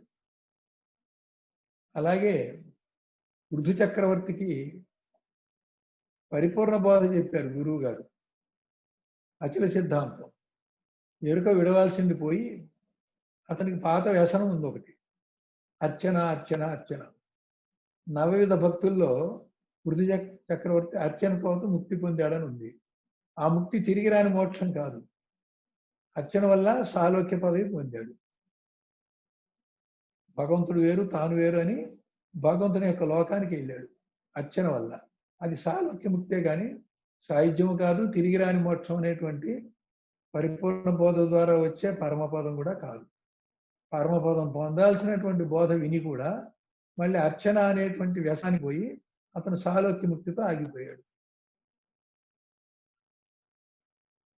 ఈ విధంగా ఈ శాస్త్ర వాసనలు అడ్డుంటాయి. ఎటు సందర్భం వచ్చింది కాబట్టి వాసనాత్రయం అంతా చెప్పుదాం. లోక వాసన. ఈ లోకంలో ఇతరులు నన్ను ఏ ప్రకారంగా ఉంటే అందరూ స్తుతిస్తారో, పొగుడుతారో, గౌరవిస్తారో అలా ఉంటాను నేను, అలా ప్రవర్తిస్తాను అని లోకం కోసం ఉంటాడు. తన కోసం తన యొక్క సహజ స్థితిలో ఎలా ఉంటే ముక్తుడవుతాడో, ఎటువంటి స్వభావం వదిలిపెడితే ఎటువంటి సహజ స్థితిలో ఉంటే అవుతాడో దాన్ని పాటించగా కాస్త మొహమాటపడి లోకాన్ని పట్టించుకొని లోకంలో ఉన్న వాళ్ళ కోసం, వాళ్ళ పొగడ్తల కోసం, వాళ్ళ పద్ధతిలో ఉంటాడు. అది లోకవాసన. 14 లోకాలు కూడా సత్యం అనేది కూడా లోకవాసనే. అలోకమై అలోకం అవతల పెను చీకటి కావాలి ఏకాగ్రతగా వెలుగొందేటువంటి ఆ ప్రకాశ బిందువు ఏదైతే ఉందో ఆ బిందు స్వరూపమే తానవడమే మోక్షం. అది మానేసి లోకములు, లోకేశులు, లోకస్తులు ఇవన్నీ మిథ్య అనేటువంటి జ్ఞానం కలగాలి. కాకపోతే ఆ లోకవాసన అట్లా ఉండదు. స్వర్గలోకం కానీ వైకుంఠలోకం కానీ అక్కడ ఏదో ఉందనేటువంటి భావంలో పోతారు. స్వర్గలోకం పోయేవాళ్ళు కొంతమంది అయితే వైకుంఠలోకం అనేది అంటే సాలోక్య ముక్తి. సాలోక్య ముక్తి దాకా పోతారు వీళ్ళు. అలోకం దాటి పెను చీకటి కూడా దాటి ఆ చివరున్నటువంటి మాయావరణ దాటిన తర్వాత నిరావరణ యందు చంద్రమండలం దాటి దాని అవతల ఉన్నటువంటి ప్రకాశ బిందు స్వరూపం అవటం అనేది పరమపదం. దాని దాకా వీళ్ళు వెళ్ళరు లోకవాసన ఉన్నవాళ్ళు. కిందర్థం పై అర్థం కూడా గురువు బోధించేటప్పుడు లోక సంబంధమైనటువంటి వ్యవహారం పెట్టుకొని బోధ శ్రద్ధగా శ్రవణం చేయకుండా అవి మధ్యలో డిస్టర్బ్ చేస్తూ ఉంటే ఏకాగ్రతను పోగొట్టుకొని బోధని స్వీకరించలేకపోవడం కూడా ఆ లోకవాసన అడ్డం. దేహవాసన కూడా అడ్డం. శరీరం నేను అనేటువంటి భావన. అయితే పై అర్థం ఉంది శరీర వాసనకి. దేహాత్మత్వ భ్రాంతి. దేహమే ఆత్మయని చార్వాకులు అంటారు. వీరి గురువు బృహస్పతి. ఇంద్రియ గోచరమకు ప్రపంచమే సత్యం అనేది వీళ్ళంతా శరీరంలో ఉన్నటువంటి ఇంద్రియాలు కోరేటువంటి శరీర భోగాలకే పరిమితమై ఉంటారు. ఇది దేహవాసన. బృహస్పతి దేవగురువు అయినటువంటి బృహస్పతి రాక్షసులకు దేవతలకు బోధ చేసినప్పుడు దానవులు ఏం చేశారంటే వాళ్ళకి ఈ ప్రపంచమే సత్యమని అనిపించింది. బలిచక్రవర్తి యొక్క కుమారుడు విరేచనుడు 33 సంవత్సరాలు బ్రహ్మచర్యం చేసి గురు శుశ్రూష చేసి కూడా పరతత్వాన్ని పొందలేకపోయాడు. దేహమే ఆత్మ అని స్థిరమయ్యారు.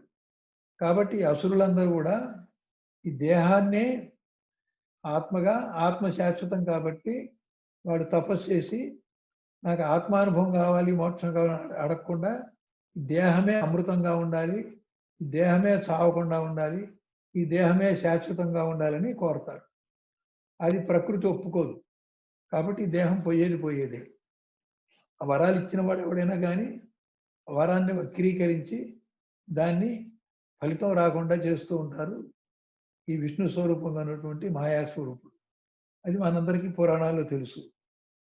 కాబట్టి వీళ్ళదంతా దేహాత్మ భ్రాంతి.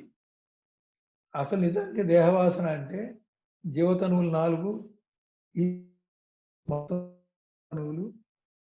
ఈ దేహవాసన అంటే ఇందులో పరమాత్మ నేననేది కూడా దేహవాసన అవుతుంది. దేహవాసన పోవడం అంటే అష్టతనువులు నిరసించబడి ప్రత్యేగాత్మ పరమాత్మ అనే శరీరాలు కూడా లేనివని దేహవాసన వదిలేస్తే అతను పరమపదం అనే మోక్షాన్ని పొందుతాడు. దీనికి ఉండేది పరిపూర్ణ బోధ. దాన్ని వాళ్ళ అచల సిద్ధాంతం అంటాం.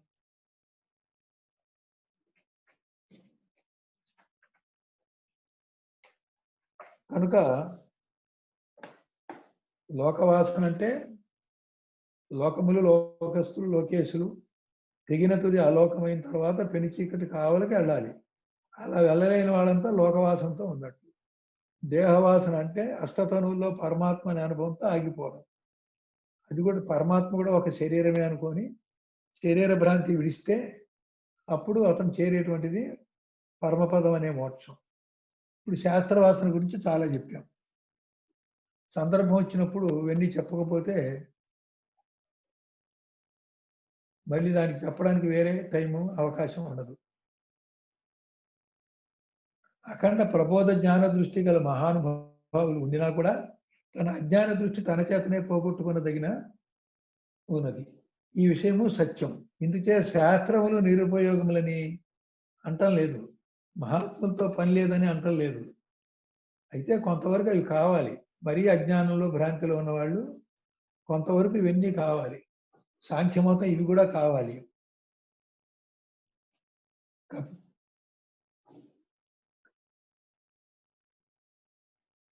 జీవపరమైక్య విజ్ఞానము చేతనే మోక్షము, ఆ పరమపదము ముక్తి నిర్వాణము. మోక్షానికి నా పర్యాయ పదాలు ఉన్నాయి. ఒకటి పరమపదము, ఒకటి ముక్తి, ఒకటి నిర్వాణము. నిర్వాణం అంటే ఏంటి? వాసనాక్షయం అయిపోతే నిర్విషయం అయితే ఒక శూన్యం ఉంటుంది. ఆ శూన్యంలో నువ్వుగా చైతన్యంగా ఉంటావు. నేననే చైతన్యం ఎప్పుడు నీలో ఉంటుంది. చైతన్యంగా అడ్డుగా ఉన్న సంస్కారాలు, వాసనలు క్షయమైనప్పుడు ఖాళీ అయితే దాన్ని నిర్వాణ అన్నారు. శంకరాచార్యులు దాన్ని శూన్యవాదం అన్నారు. కానీ తప్పది. నిర్వాణలో నీవైనటువంటి చైతన్యం ఉంది. ఆ చైతన్యమే నీ స్వానుభవంగా ఉంటుంది. అప్పుడు ఆ స్వానుభవ చైతన్యాన్ని అహం అస్మి అంటారు. నేను ఉన్నాను, నేను ఉన్నాను, అహం అస్మి అనేటువంటిది నిర్వాణలో ఉండేటువంటి అనుభూతి. అయితే అక్కడ ఆత్మ పరబ్రహ్మని ఇంకొకటి ఉంది. నేనే ఆ పరబ్రహ్మే నేను అన్నప్పుడు అప్పుడు ఆ నిర్వాణలో పరబ్రహ్మ స్వరూప జ్ఞానంలోకి వెళ్తాం. దాన్ని నిర్వికల్ప జ్ఞానం అంటాం. అందుకని ముందు నిర్వాణ, తర్వాత నిర్వికల్ప ఉంటుంది. బుద్ధుడు నిర్వాణ వరకు ఆపేసి అహమస్మి అని చెప్పకుండా దాని తర్వాత తత్వమసి వాక్యంతో ఈ అహమస్మిలో ఉన్న చైతన్యమే బ్రహ్మ చైతన్యం, నువ్వు అదే ఉన్నావని చెప్పకుండా, ఆ ప్రశ్న ఇచ్చినప్పుడు దానికి జవాబు చెప్పకుండా, ఖండించకుండా, ఆమోదించకుండా వదిలేశారు. అయితే ఆ బుద్ధుడు అన్న టైంలో శంకరాచార్యులు లేరు. బౌద్ధ మతాన్ని బుద్ధుడు వెళ్ళిపోయిన తర్వాత ఉన్నటువంటి బౌద్ధ సన్యాసులు గురువులతోటి వాదన చేసి బౌద్ధ మతాన్ని ఆయన ఖండించారు. కాబట్టి నిర్వాణ అనేది మోక్షానికి దగ్గరగా వెళ్ళింది, కానీ పూర్తి మోక్షంలో నిర్వాణ తర్వాత ఏమిటో చెప్పలేదు. కాబట్టి దీన్ని ఇంతవరకు మనం వాడుకోవచ్చు. అష్టాంగ యోగం నిర్వికల్ప సమాధి దాకా నిర్వాణకి వెళ్ళేది వాడుకోవచ్చు. అయితే నిర్వాణ తర్వాత 4 మహావాక్యాల ద్వారా అహమస్మి అనే జ్ఞానాన్ని త్వమగా తీసుకొని నీవు అదై ఉన్నావనే తత్వమసి వాక్యార్థంతో పరబ్రహ్మ స్వరూపం అయ్యేటువంటిది ఆ పైన ఉన్నది. శంకరాచార్య ఖండించింది ఇంతవరకే ముగింపు అంటే ఖండించారు, కానీ ఇంతవరకు జరిగేదాన్ని కాదనలేదు. సాంఖ్యమతంలో కూడా పంచీకరణని కాదనలేదు. అయితే అక్కడ చైతన్యం సంగతి, మహాకారణం సంగతి, మహాకారణమే మాయ అని అనకపోయినా మహాకారణం ఒకటి ఉందనే సంగతి ఆయన అనలే. కపిలుడు మాయని అనకపోతే అనకపోయాడు. మహాకారణం అనేది ఒకటి ఉందంటే ఒప్పుకుంటే చాలు, అక్కడ వదిలేసేవాళ్ళం. అది లేకుండా ఇది ఎట్లా?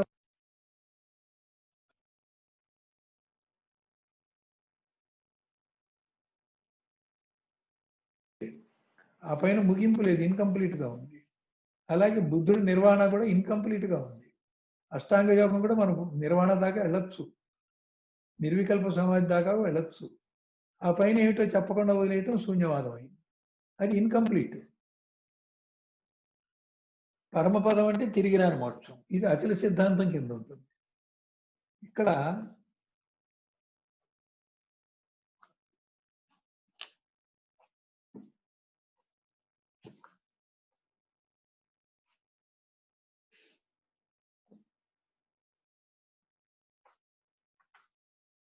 పురుషార్థాలు ఉన్నాయి. వేదాంత పదకోశ దీపికలో చతుర్విధ ఫల పురుషార్థాలు 8వ చాప్టర్ ఉంది. దీంట్లో ధర్మ, అర్థ, కామ, మోక్షాలు. దీన్ని ఇప్పుడు ఎందుకు తీసామంటే ఇక్కడ మోక్షం అంటే పరమపదము, ముక్తి, నిర్వాణం అని 3 ఇచ్చారు.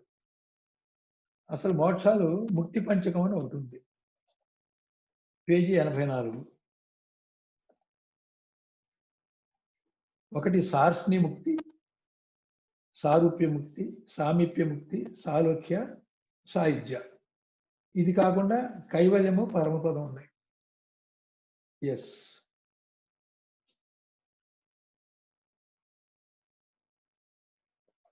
సార్ష్ణి ముక్తి జగత్తు యొక్క ఉత్పత్తి, అందరి వ్యాపారములను విడిచి ఉపాసక పురుషుడు ఈశ్వరునికి సమానమైన ఐశ్వర్యమును, భోగమును పొందుతాడు.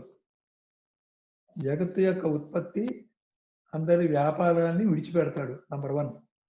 ఆ తర్వాత ఆ విడిచిపెట్టినటువంటి ఎవడైతే సాధకుడు ఉపాసనా మార్గంలో ఉన్నాడో అతడికి ఈశ్వరుతో సమానమైనటువంటి ఈశ్వరత్వం పొందుతాడు.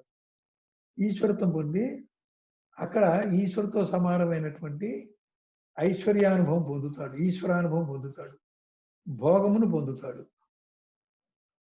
ఈశ్వరుడు అవ్వడు, ఈశ్వరుడితో సమానమైనటువంటి ఈశ్వరానుభవాన్ని ద్వైతంలో పొందుతాడు. ఆ ఈశ్వరుడికి ఉండేటువంటి భోగాన్ని పొందుతాడు. దాన్ని సార్ష్ణి ముక్తి అంటారు. సారూప్య ముక్తి ఉపాసక పురుషునికి ఈశ్వరుని యొక్క సమాన రూప ప్రాప్తి అవుతుంది. అక్కడ మొదట్లోనేమో ఈశ్వరునితో సమానమైన భోగం పొందుతాడు సార్ష్ణి ముక్తిలో. సారూప్య ముక్తిలో ఈశ్వర రూపము, తన రూపము ఒకటే అనేటువంటిది పొందుతాడు. దీన్ని ఏమంటారంటే సారూప్యం, 2 రూపాలు ఒకటే అనేది సారూప్య ముక్తి. సామీప్య ముక్తి అంటే ఇది విశిష్టాద్వైతులు అన్నమాట. ఈశ్వరుని యొక్క సమవర్తిత్వమును సామీప్య ముక్తి అంటారు. అంటే ఈశ్వరుని యొక్క సమీపానికి వెళ్ళి, ఈశ్వరుని యొక్క సన్నిధానానికి వెళ్ళి, ఈశ్వరుని ముఖాముఖి చూస్తూ ఆనందపడటం అనేది సామీప్య ముక్తి. సాలోక్య ముక్తి ఆ వైకుంఠ లోకంలోకి వెళ్ళి ఆ శ్రీమన్నారాయణ దగ్గర చూస్తూ, ఇంకా శ్రీమన్నారాయణ దగ్గరికి వెళ్ళరు, వైకుంఠ లోకంకి వెళ్ళి ఆ శ్రీమన్నారాయణుడు ఏ లోకంలో ఉన్నాను, నేను అదే లోకంలో ఉన్నానని ఆనందపడుతూ ఉంటాడు. ఇది సాలోక్యం. ఈ శ్రీమన్నారాయణ దగ్గరికి వెళ్ళినప్పుడేమో సామీప్యం. లోకంలో వెళ్ళడం ముందు, అసలు ఇది పైన ఉండాలి. సాలోక్య ముక్తి తర్వాత సామీప్య ముక్తి ఉంటుంది. సాయుధ్యం అంటే జీవేశ్వర ఐక్యం. జీవుడు లేకపోయి ఈశ్వరుడే తానై సహజ సిద్ధమై ఉండటమే సాయుధ్య ముక్తి. ఇక్కడ ఈశ్వరుడు అంటే అర్థం బ్రహ్మాని. జీవ బ్రహ్మైక్యంలో జీవుడు లేకుండా పోయి బ్రహ్మమే అయి ఉన్నటువంటిది సాయుధ్య ముక్తి. అయితే జీవుడు అంతకు ముందు ఉన్నాడు కాబట్టి జీవుడు బ్రహ్మతో ఐక్యం అయ్యాడు అనే మాట అంటారు. ఈ మాటను బట్టే 3 మతాలు పుట్టాయి. జీవుడు వేరు, ఈశ్వరుడు వేరు అని, జీవుడు ఈశ్వరుడు వేరైనా ఐక్యం అయ్యారని, అసలు జీవుడే ఈశ్వరుడు, ఈశ్వరుడే జీవుడు, అజ్ఞానం చేత జీవభావం వచ్చిందని, ఇట్లా 3 పద్ధతులు ఉన్నాయి. 3వ పద్ధతి ఏమో జీవభావం అనేది అజ్ఞానం అని, అజ్ఞానం పోతే జీవుడు బ్రహ్మమే అని చెప్పేటివి అద్వైత సిద్ధాంతం. ఆ జీవేశ్వర అనే మాట ఎక్కడొచ్చింది వేదాల్లో, అది పట్టుకొని 3 మతాలు వచ్చేసినాయి. 3 రకాల వ్యాఖ్యానం చేసుకున్నారు. కైవల్యం కేవలము ఆత్మ యొక్క అనన్య భావం వలన కేవలాత్మయే సిద్ధించుటను కైవల్యం అంటారు. మననే కైవల్యోపనిషత్తు చెప్తే కేవలాత్మల ఆత్మ కూడా తీసి కేవలమే కైవల్యం అని కొంచెం పై అర్థం కూడా చెప్పడం జరిగింది. పరమపదం ఏ ముక్తి అయితే పొందావో ఆ ముక్త స్థితి శాశ్వతమై తిరిగి మళ్ళీ ఏ లోకంలో కూడా ఏ రూపంలో కూడా జన్మించకుండా ఉండటం అనేది తిరిగి రాని మోక్షాన్ని పరమపదం అంటారు. ఈ తిరిగి రాని మోక్షం కోసం చెప్పేదే పరిపూర్ణ బోధ. ఆ పరిపూర్ణ బోధలోనే అయమాత్మ బ్రహ్మ అనేటువంటి అపరోక్షానుభూతి దగ్గర అది స్వానుభవం అనే ఇక్కడ ఒక మాటకి ఏదైతే అద్భుతం చెప్తున్నామో అక్కడ పరోక్షం అనేటువంటిది బట్టబయలుగా చెప్పి స్వానుభవాన్ని అనిర్వచనీయంగా చెప్పి వనదు ఉండిపాయనని చెప్పుకుంటూ అచల సిద్ధాంతం వేరు అద్వైతం వేరు అనుకుంటూ చెప్పుకొస్తున్నారు. మంది చలాచల బోధ సంప్రదాయం కాబట్టి అయమాత్మ బ్రహ్మమే బాహ్యంగా చూస్తే పరోక్షంగా చూస్తే బట్టబయలు, అపరోక్షంగా చూస్తే అక్కడ అనుభవం వ్యక్తం కావట్లేదు కాబట్టి అవ్యక్తం శాశ్వతం కాబట్టి అక్కడ అనుభవం ఉన్నా లేనట్టే అనుకున్నప్పుడు ఎరుక లేదని చెప్పి అదే పరబయలని చెప్పి దాన్నే అచల పరిపూర్ణం అని చెప్పి చెప్పచ్చు.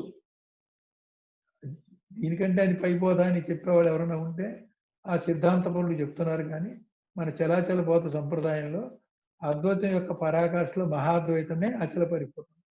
ఈ మహాద్వైతంలో పరిపూర్ణ బోధ యొక్క ఆవశ్యకత కూడా ఉంది. అది ఆ పరిపూర్ణ బోధ ద్వారా వెనక్కి తిరిగి వస్తామా రామా, ఏముంటే ఎందుకు తిరిగి వస్తున్నాము, ఏం పోగొట్టుకుంటే తిరిగి రాము అనేటువంటిది ఆ అయమాత్మ బ్రహ్మని కొంచెం పక్కా చేయడానికి ఈ పరిపూర్ణ బోధగా వాడుతున్నప్పుడు అది అచల సిద్ధాంతానికి తీసుకెళ్లి అచల పరిపూర్ణంలో మన అక్కడ నిలబెడుతుంది. అక్కడ నిలబెట్టిన దాన్ని తిరిగి రాని మోక్షం అంటాం. అదే పరమపదం అంటాం. అయమాత్మ బ్రహ్మ కూడా ఈ ప్రత్యేకమైన బోధ లేకపోతే తిరిగి వచ్చే ప్రమాదం ఉంది కాబట్టి రెండు ఒకటే. తిరిగి వచ్చే ప్రమాదాన్ని నివారణ చేయటమే పరిపూర్ణ బోధ. ఈ బోధ అద్వైతులకి అచలులకు కూడా కావాలి. దానివల్ల తిరిగి రాని మోక్షమే పరమపదం. వేరొండు ఉపాయం లేదు. మోక్షం అనగా బంధ విముక్తి అని అర్థం. నేను బద్ధుడను అను విపర్యాస బుద్ధి ఎట్ల పోవును, నేను బంధ విముక్తుడను అను సంశయరహిత జ్ఞానం చేతనే పోవును. అసలు నిజానికి బంధం లేదు. బంధం అనేది ఉందంటే అది అజ్ఞానం, భ్రాంతి. బంధం అనే భ్రాంతి ఉన్నవాడికి మోక్షం కావాలనేది ఉంటుంది. అప్పుడు బంధము మోక్షం రెండు భ్రాంతి. కానీ బంధం ఉన్నవాడు అజ్ఞానంలో భ్రాంతిలో ఉన్నవాడికి ఓ గురువు కావాలి, గురుపదేశ మార్గం కావాలి, ముముక్షు కావాలి, ఆ మోక్షస్థానం ఏమిటో తెలియాలి, ఆ లక్ష్యంతో అనుష్ఠానం ఉపాసన చేయాలి. తీరా అది అయిపోతే ఆ గమ్యం చేరితే ఆ లక్ష్య స్వరూపమే తానైతే అట్లా వెనక్కి తిరిగి చూస్తే అదంతా భ్రాంతిలోది కదా, అదంతా లేనిది కదా అని నీకే తెలిసినప్పుడు నిన్ను చూసి నువ్వు నవ్వుకుంటావు, నిన్ను చూసి నువ్వు సిగ్గుపడతావు. నేను ఎప్పుడు అదే ఉంటే నే కాదనుకోవడం ఏంటి, సాధన చేయటం ఏంటి, గురువును పట్టుకోవడం ఏంటి, మళ్ళీ అవ్వడం ఏంటి, ఎప్పటి నుంచో నేను అయ్యున్నాను కదా, అయ్యున్నవాడు అవ్వలేదు అనుకోవడం ఏంటి, తిరిగి అవ్వడం ఏంటని తలుచుకొని సిగ్గుపడి బిడియపడి ఒకసారి నిన్ను చూసి నువ్వే నవ్వుకుంటావు. అలా ఉంది శాస్త్రంలో. అపరోక్షానుభూతి దగ్గరికి వస్తే శాస్త్రం అలాగే చెప్తుంది. కాబట్టి సంశయరహిత జ్ఞానం చేతనే బంధ విముక్తులు కావాలి. అంటే భ్రాంతిలో ఉన్నవి భ్రాంతి పోతే లేవు అని తెలుసుకోవాలి. భ్రాంతిలో ఉన్నవి కార్యకారణాలుగా ఉంటాయి కాబట్టి అది మాయ పద్ధతి, అది అలాగే ఉంటుంది. మాయలో ఉన్నంత వరకు, మాయ పద్ధతిలో ఉన్నంత వరకు అవిద్యా దోషం ఉంటుంది, అవిద్యా దోషం ఉన్నంత వరకు అజ్ఞానం ఉంటుంది, అజ్ఞానం ఉన్నంత వరకు కర్మ ఉంటుంది. సంచిత ప్రారబ్ధ ఆగామి కర్మలు మూడు ఉంటాయి, జనన మరణాలు ఉంటాయి, అన్నీ ఉంటాయి. ఇవి దేనివల్ల ఇవన్నీ ఏర్పడ్డాయో దాని మూలానికి కనుక వెళ్తే మూలంలో ఇవన్నీ లేవు. ఆ మూల స్వరూపమే నువ్వు, మిగతాదంతా అసత్యం అనం. కానీ నీ అపరోక్షానుభూతిలో ఇదంతా కూడా నీకంటే అన్యమైనవి, నీ అనుభవంలో లేనివి. ఒకవేళ ఉన్నాయి అనుకుంటే నీకు సంబంధం లేకుండా ఉన్నాయి, ఒకవేళ కావాలనుకుంటే లీలా వినోదంగా చేసుకోవచ్చు. కానీ నువ్వు అక్కడి నుంచి జారిపోవడం వల్ల, అజ్ఞానంలో మునగడం వల్ల, మనసు వల్ల త్రిపుటిలోకి వెళ్తే శరీర వాసన లోకవాసన వల్ల ఈ ఇబ్బందులన్నీ వచ్చినాయి. త్రిపుటి వల్ల ద్వంద్వాలతో కూడినటువంటి భేదభావం వల్ల ఈ జన్మకర్మ పద్ధతి అంతా వచ్చింది అంటే భ్రాంతిలోనే వచ్చింది.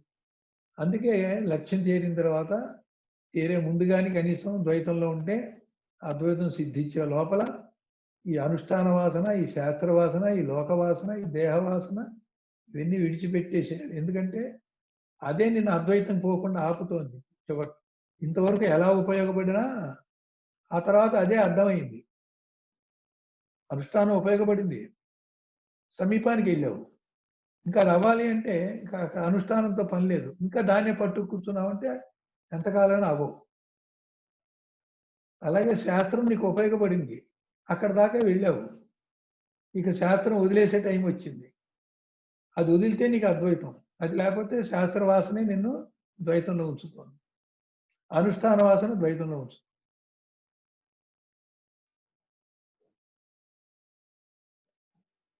అందుకని సమీపానికి వెళ్ళేదాకా ఇవన్నీ కావాలి.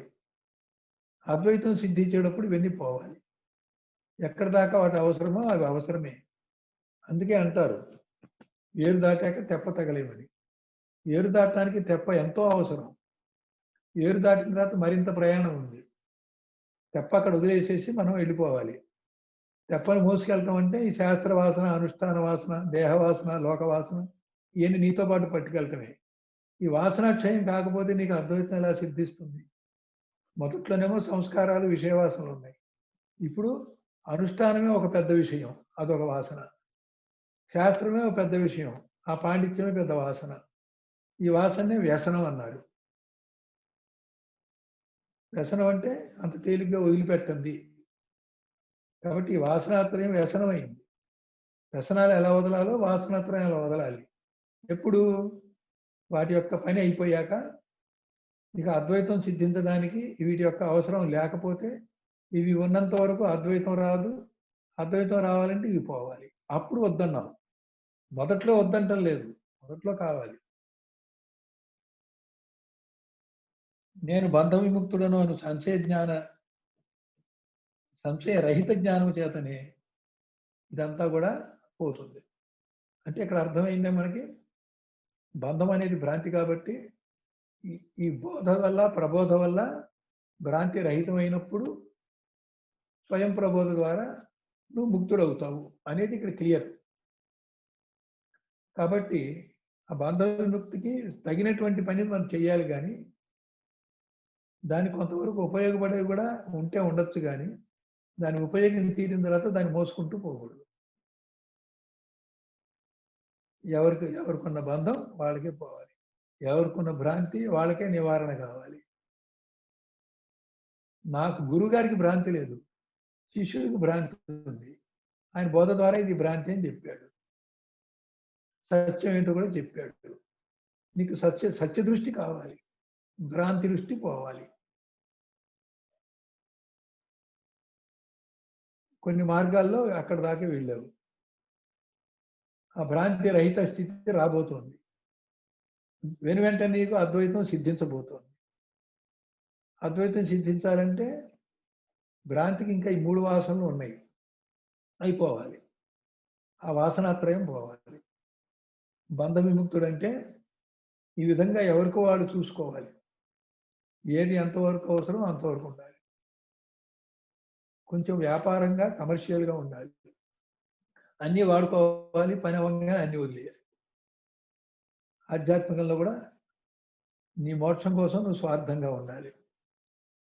ఈ స్వార్థమే పరార్థం.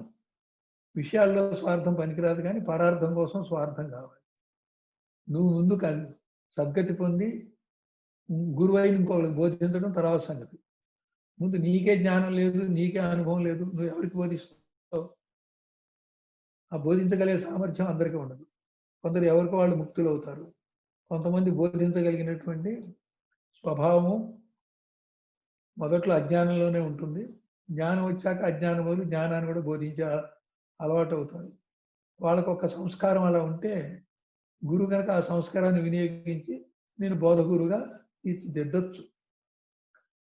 అంత బోధగురుగా అయ్యే ముందు కూడా మనం స్వయం ప్రబోధ జ్ఞానం పొందిన తర్వాతనే ఇంకెవరికైనా బోధించేది. నీ దగ్గర లేకుండా నువ్వు ఎవరికి చెప్తావు? విషయంగా కానీ అనుభవంగా కానీ మనకు ఉండాలి. ఒకవేళ అనుభవంగా లేదు, నాకు విషయంగానే ఉందండి, నేను ఇంతవరకే చెప్తా అని ఆనెస్ట్గా నిజాయితీగా చెప్పి బోధించు, ఏం పర్వాలేదు. అనుభవం కావాలంటే పలానా గురువు గారి దగ్గరికి వెళ్ళండి అని చెప్పండి.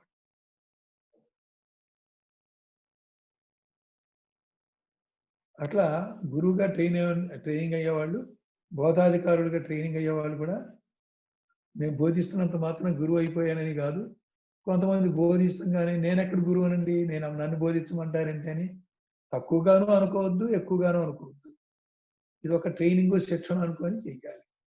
అప్పుడు ఈ రకంగా పద్ధతులంతా కూడా శిష్యులకే కాకుండా గురువులకు కూడా చెప్పడం జరుగుతుంది. ఇక్కడితో 58 శ్లోకాలు అయినాయి. 59వ శ్లోకం రేపు చెప్దాం. 9 అయిపోయింది.